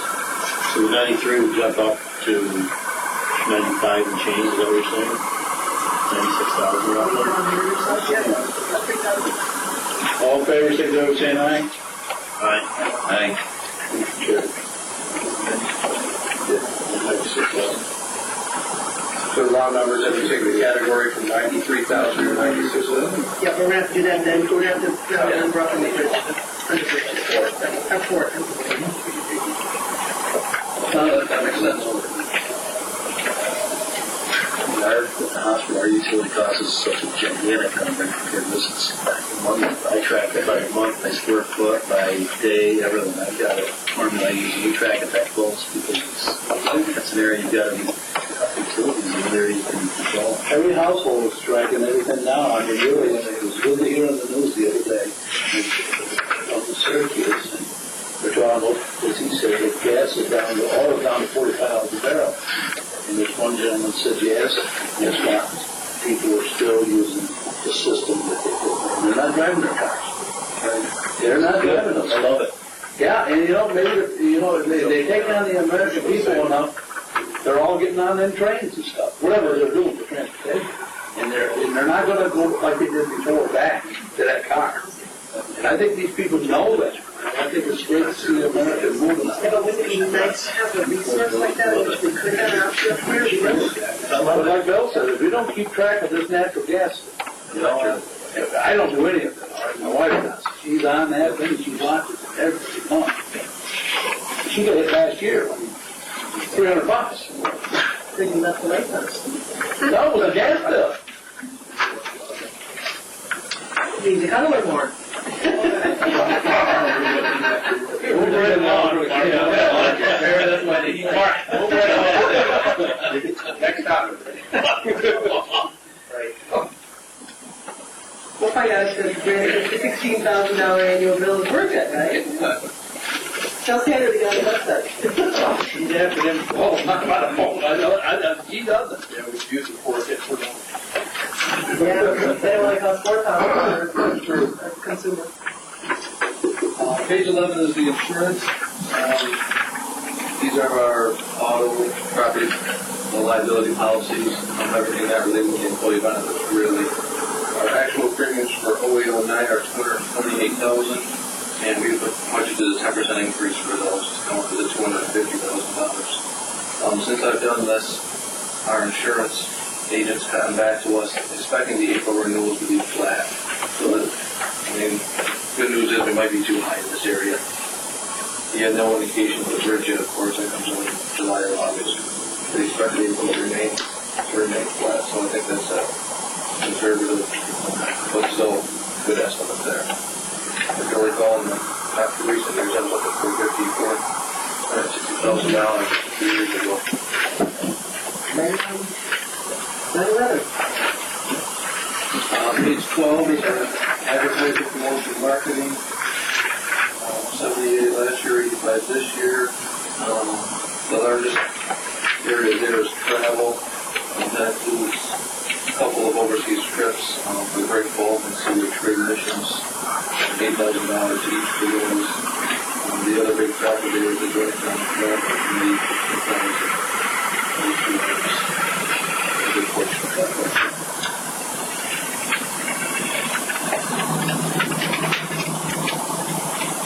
Looking at the professional fees, again, the bottom half of that page breaks it down on the national plan, actual budget. The legal of $76,000, 23,000 of that is designated for restricted follow based on the last 2 or 3 years actual, and 53,000 remaining balance there is for various fees we've got ongoing. The annual audit, $22,000, the proposal from the auditors for that price, and the price that grew in there. The information technology, of course, the computers, those plumbers, and granted, this is the other there. Would this be a good time with Governor Patterson talking about, and I know we're not the same as municipalities, but he will be looking at requests from municipalities to do a suspension of company meetings, things like that. Would this be a good time to gather the number of hits we have on that website and divide it by the $16,000 annual charge and ask to be released with the executive order, at least temporarily? Because here's my basis. Although it's not the same thing, we don't derive our funds from the state, like, for example, the ski hill over in Lake Placid, that sort of thing. My concern is this: we are probably going to be getting less matching funds for other projects. Our outside sources are probably going to be negatively impacted, which would mean then we could reallocate, even though it's meager, the $16,000 to patch our runway that we're not going to get, FAA funding for and state matching funds. I'm just wondering if this is a really good time, as long as it's entertaining those requests, to entertain this sort of a request. This is a prime candidate for that type of request, simply because you look at our figures, not a lot of folks use it. It's very difficult to access, there's not a lot of bandwidth because there's infrastructure issues. And this is an excellent example of something that made sense when it was put in place, but with the actual reality of the situation, it just doesn't make sense for the authorities. So this is something that I would agree that we should pursue. Well, the APA has the same thing. Our next park agency has not grants requirements, but requirements of webcasting. And I'm just thinking that if he's already opened his arms to say he'll be willing to embrace some changes, this is maybe a good time to say he will reconsider this executive order, at least temporarily suspending during fiscal crisis, because it will impact our funding too. Well, this also has some technical problems because it functions as it should because we don't have done this kind of So, I wholeheartedly agree. We have solid numbers from Granicus. We can say this is the number of hits we've had. I'm thinking that a motion is in order to ask the executive director to action something for the governor's consideration. Good, you second it. All in favor, say good, say aye. Aye. Whatever, right? It's passed.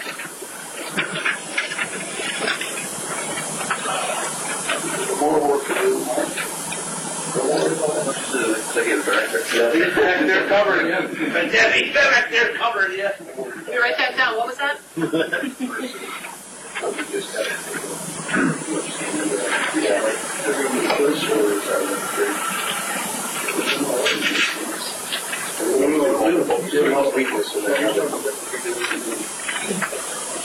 Page 14 is our administrative expenses. Other general. Let's see, travel, postage. Why not travel up? Travel. Oh, we budgeted $5,000 this year for Washington and Albany visits from our face We're going time. to go, okay, good. Specifically, we need to go get Our our elected officials. It's a lot, There's more contact. because it was under general expenses, I was a little curious. I just had Mark throw a general placement for that. Okay. And that's federal and state. Under the telephone, $22,000 this year, $28,000 last year, $29,000 the year before. We just recently, and this is our first completed one, changed our long distance plan. We're hoping to save anywhere from $7,000 to $10,000 on that. We had an AT&T, which was a per minute rate, and we went to a flat $35 for phone line. For this building, it's just $5 or so. We're seeing bills anywhere from $900 to $1,200 on that, so. Time will tell. There's also AT&T? No, we don't have Verizon. We don't have Verizon. local and long distance. We cannot change the airport, and have one line out there, probably not necessary. And all those lines out there are security related to the East, so I don't want to mess with those too much. And the next thing we'll have would be the marine terminal. They have 2 phone lines down there with the old-fashioned read, so that's not the radar. Service contracts, looks like a lot. Here's some classification issues that I want to look at there in the future. Revenue markets is $14,000 for that, it's just the business materials. The top release is $5,000, and the rest of those are basically maintenance issues almost. Sprinkler systems, HVAC, things like that. So let's do something a little bit extra for the operations. The bank service fees are $6,000, just to touch on that briefly. $3,000 to the annual bond fees for the trustees there, and $3,000 are the credit card charges for the airport fuel purchases. Not giving it that service fee, but credit card.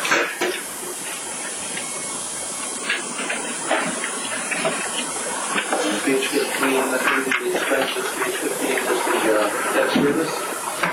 The revenue bonds, year 7 or 15. That's $799, does not really change from year to year. They structured that so that that payment remains the same throughout the 15 years. Retirement system, we're in year 4 of 10, completed payroll. That total was just slightly less than 7,000 for this year. And the first instance advances for the division budget is last year, 33109 for that 4-year contract. For 2010, that's a guess right now. I'll just illustrate that kind of But that shows higher interest is paid out too, right? Yes, you can see the revenue balance, 340 and 314. The offset increase for construction. So nothing there that expired to say. Page 16 is the capital projects. What's the largest project there? The Bridge Replacement project. We're looking at a $20 million project, budgeting 14 this year and 6 next year. And our funding source for that are $90,000. At this point, we need to pay our vendors prior to getting paid, reimbursed by the state.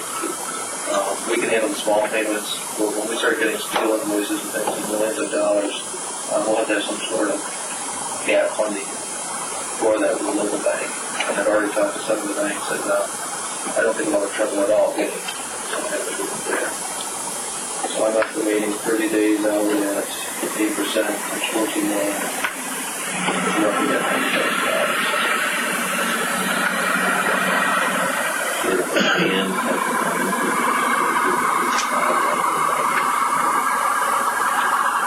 Yeah, they haven't used that term before.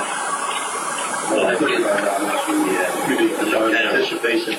Yeah, like some kind of bridge funding. Not a bridge, but yeah. Bridge money to the bridge. Yeah. Like a word gap funding. Yeah, I mean, you can eventually see the balance sheet. I think we have more than the stuff there. The reimbursement from the state once we, is it turnaround? It hasn't been extremely quick, although we've only had a couple to go on this early in the project. But again, 7 weeks, yeah. We have not put any pressure on the DOT either, because... And these also haven't been big ticket items. Right. It's always easier to pay the small ticket items. Yeah. So it's under the But they've been very good talking to us about this, and they realize our problem here, our situation. And they promised that when the construction starts, we'll take it. Global relocation, $2.5 million, that's completely funded by the state. Well, maybe that's not true. The next line, full collection system upgrades. We've got our computer equipment out there at the control room for treadles, which are important. We're not too sure how much of that is in the funds with the project yet. So we might get a shelter building and might be completely done. Take our equipment, make up to about $40,000 necessary. Security fiber optic capabilities that's a carrier within last year. Funding's there. We'd like to get that across the bridge. Connect us with Canada. Look at small things. Sign. Conservation improvements. Something there to vehicles. So our share is $188,000. Where is that connection into Canada with the Is there anybody connected over there?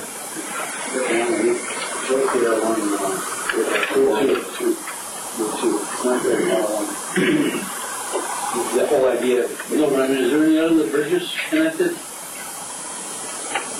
into Canada? All I know is down the Buffalo Way, 48 Peach Ridge. They've got utility but I'm not sure. That kind of is from, what, about 3rd and Richmond? Oh, yeah, maybe 30%, yeah.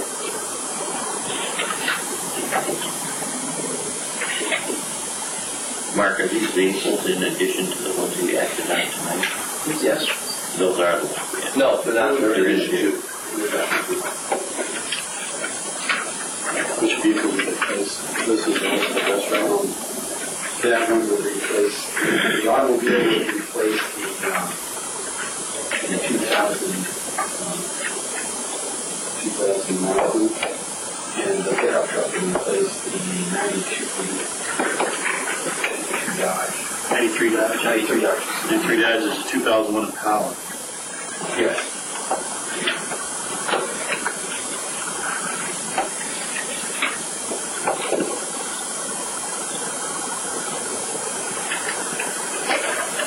Okay, so I'll go back to page 1. We've got a change in utilities of $3,000. The net cash flow down to 4 cents per gallon. That's the best you all know.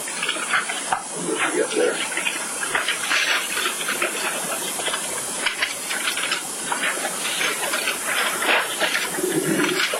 Any questions before we jump to the report fund?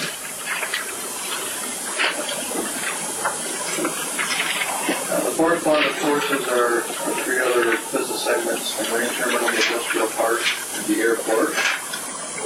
Page 1 just breaks down the activity for each segment. If you go down to the operating profit or loss, you'll see that the marine terminal has a profit of $382,000. The industrial park $195,000, and the airport has a loss of $270,000. After capital purchases, we've got the marine terminal surplus of $136,000, the industrial park deficit of $202,000, and the airport of $398,000. And the industrial park deficit of $202,000, that's kind of a situational thing. We've got this effort at the end of the building. We're only fully occupied yet, so that could turn around in a positive manner. Again, that's the point.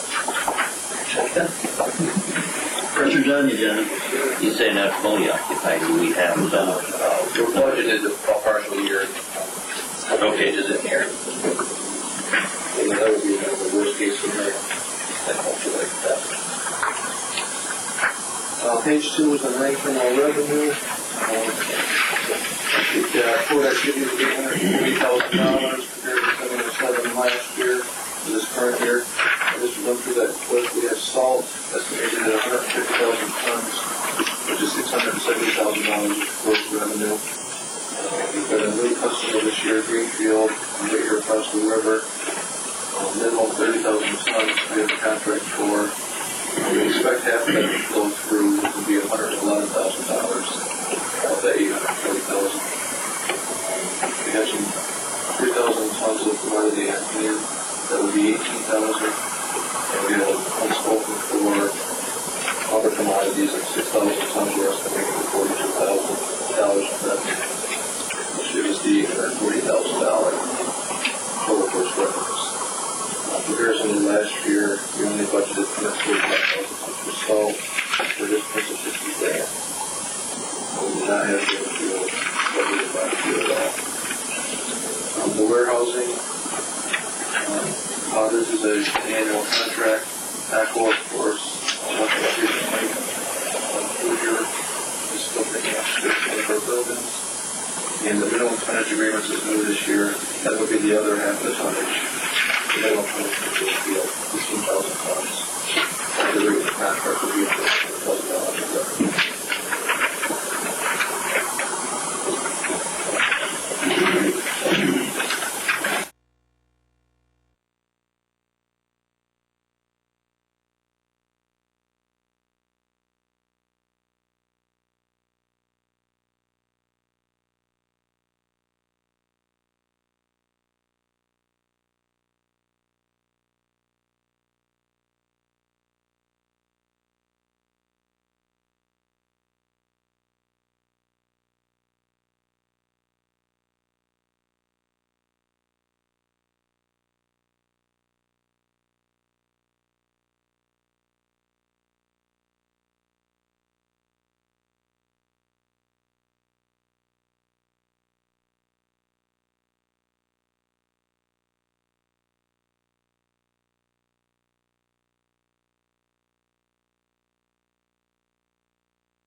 building 14. It's kind of splitting the third through the third, so that's why we're trying to write it out. This will be first for that year. Page 4, the airport revenue. On the very first item, the terminal fee. The 010 budget is Cape Air. 3019 budget was big specs contract. The higher than that, the other 10. $300 right now, fully occupied, so we've got same section. Fuel sales of $100,000 and a 10% profit margin on that. That's the top of the wash. In that material number.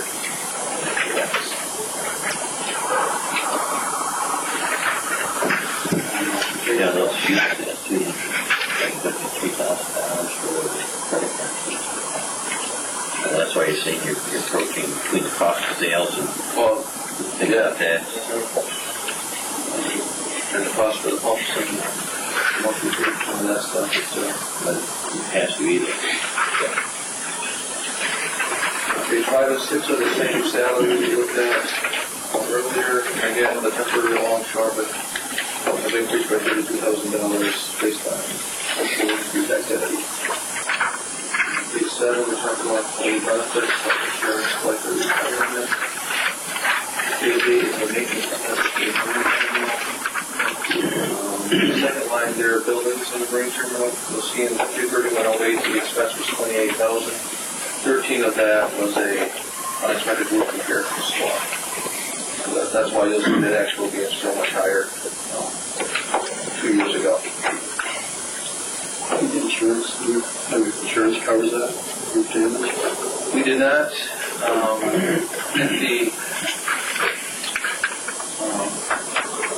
$10,000 deductible, thank you, deductible, pretty much took care of all of that, so we didn't file a claim on that.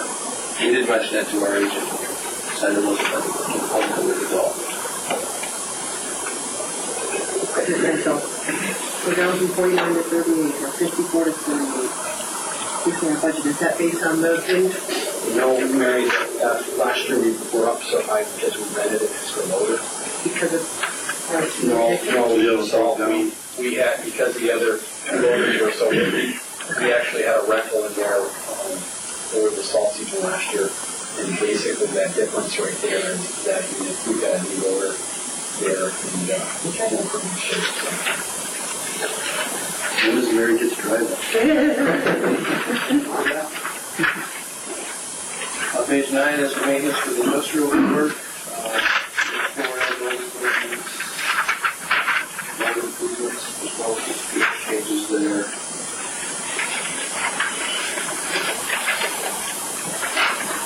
Page 10 is your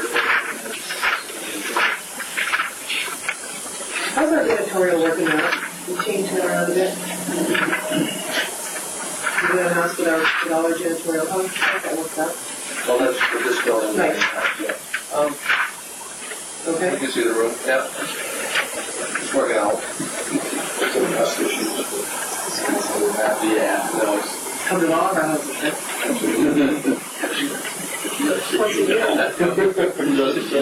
Try and fire the maid, but she just won't leave. On the weekends, we go to the board station.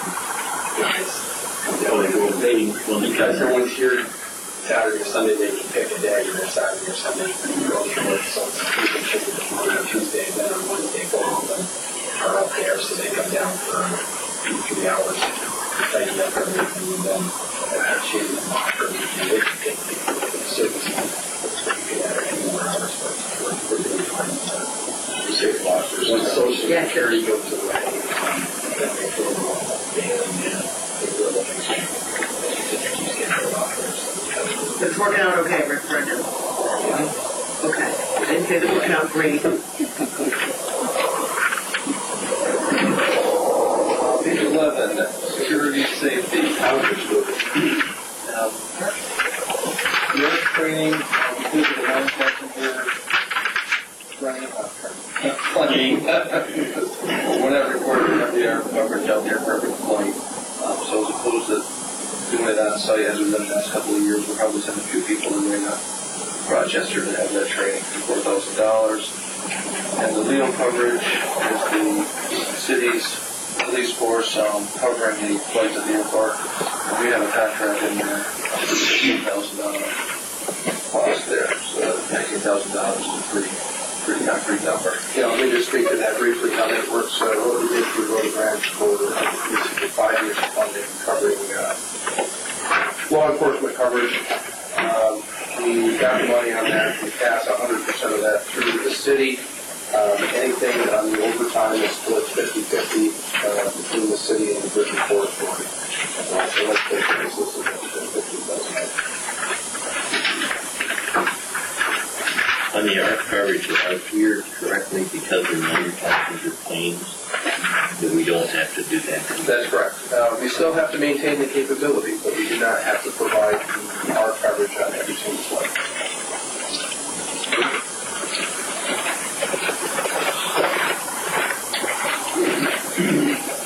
Page 12 is the utilities. We can take that up 3%, so we can raise that from 157 to 162. That would be 3% on that.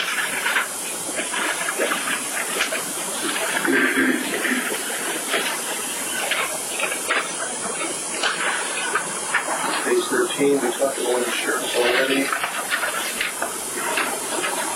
Page 14, we just done the advertising.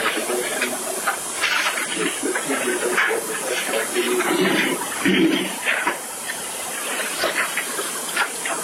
Page 16, which is the admin expenses. Page 17 is our debt service, $299,000 this year. You see something brand new is the working building debt for Community Bank, $135,000 total principal and interest for year 1 and 20 for that. The DOT access road at 0% interest for year 6 and 10. The retirement system year 4 and the IDA 11 building year 10 of 15. The 11 building addition in year 5 of 15. So basically nothing's going to mature there within the earliest is 4 to 5 years. So this will be pretty consistent as the years go on. Okay, we talked about the growth fund earlier. The last 3,300 is the certificate on that. Someday it might make sense to talk to Phil to see if we can pay that off.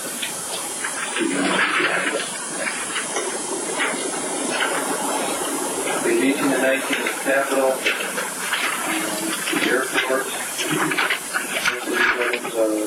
95%, 2.5%, as we used to say under resolutions. Security fence being funded through outside funding. The infrastructure improvement being 1090 as opposed to the voting terminal. We have budgeted $1.4 million for the port access road. Funding is yet to be determined at this time for that.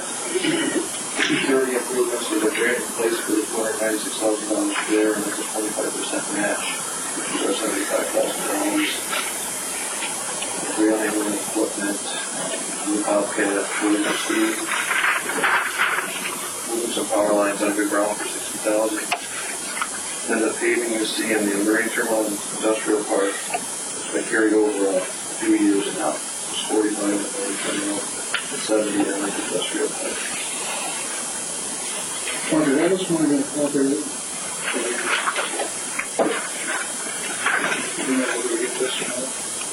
Yes, under the airport, we have a capital plan in place, a 5-year capital plan. So those items are all going out or going to be, or at least planned. Well, they're not for sure. They're in the capital plan. Right. So there's a lot of the other stuff, FAA funding and all the other stuff that's associated.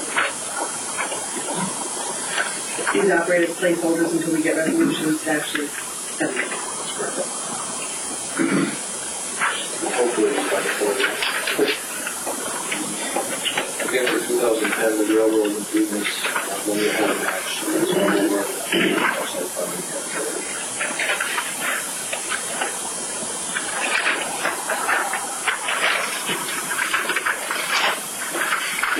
The $5,000 change to utilities. That's all I had.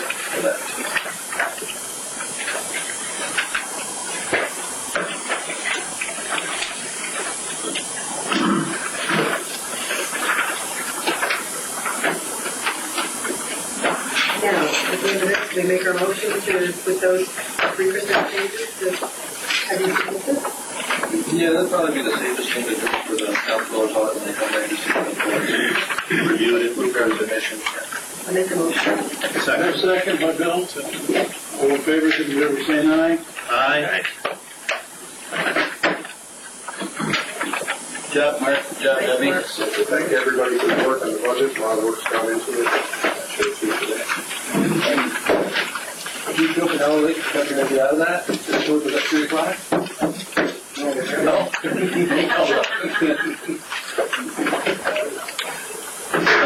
What a situation.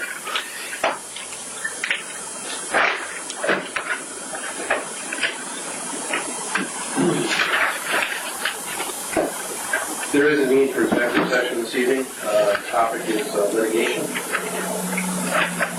Prior to going into the any other questions from the board members or staff? Well, if ever you were definitely up to no action. It was really action. Yeah, very good. Don't anticipate. You go fight the snow, Brian. Tomorrow big day? Tomorrow big day for you?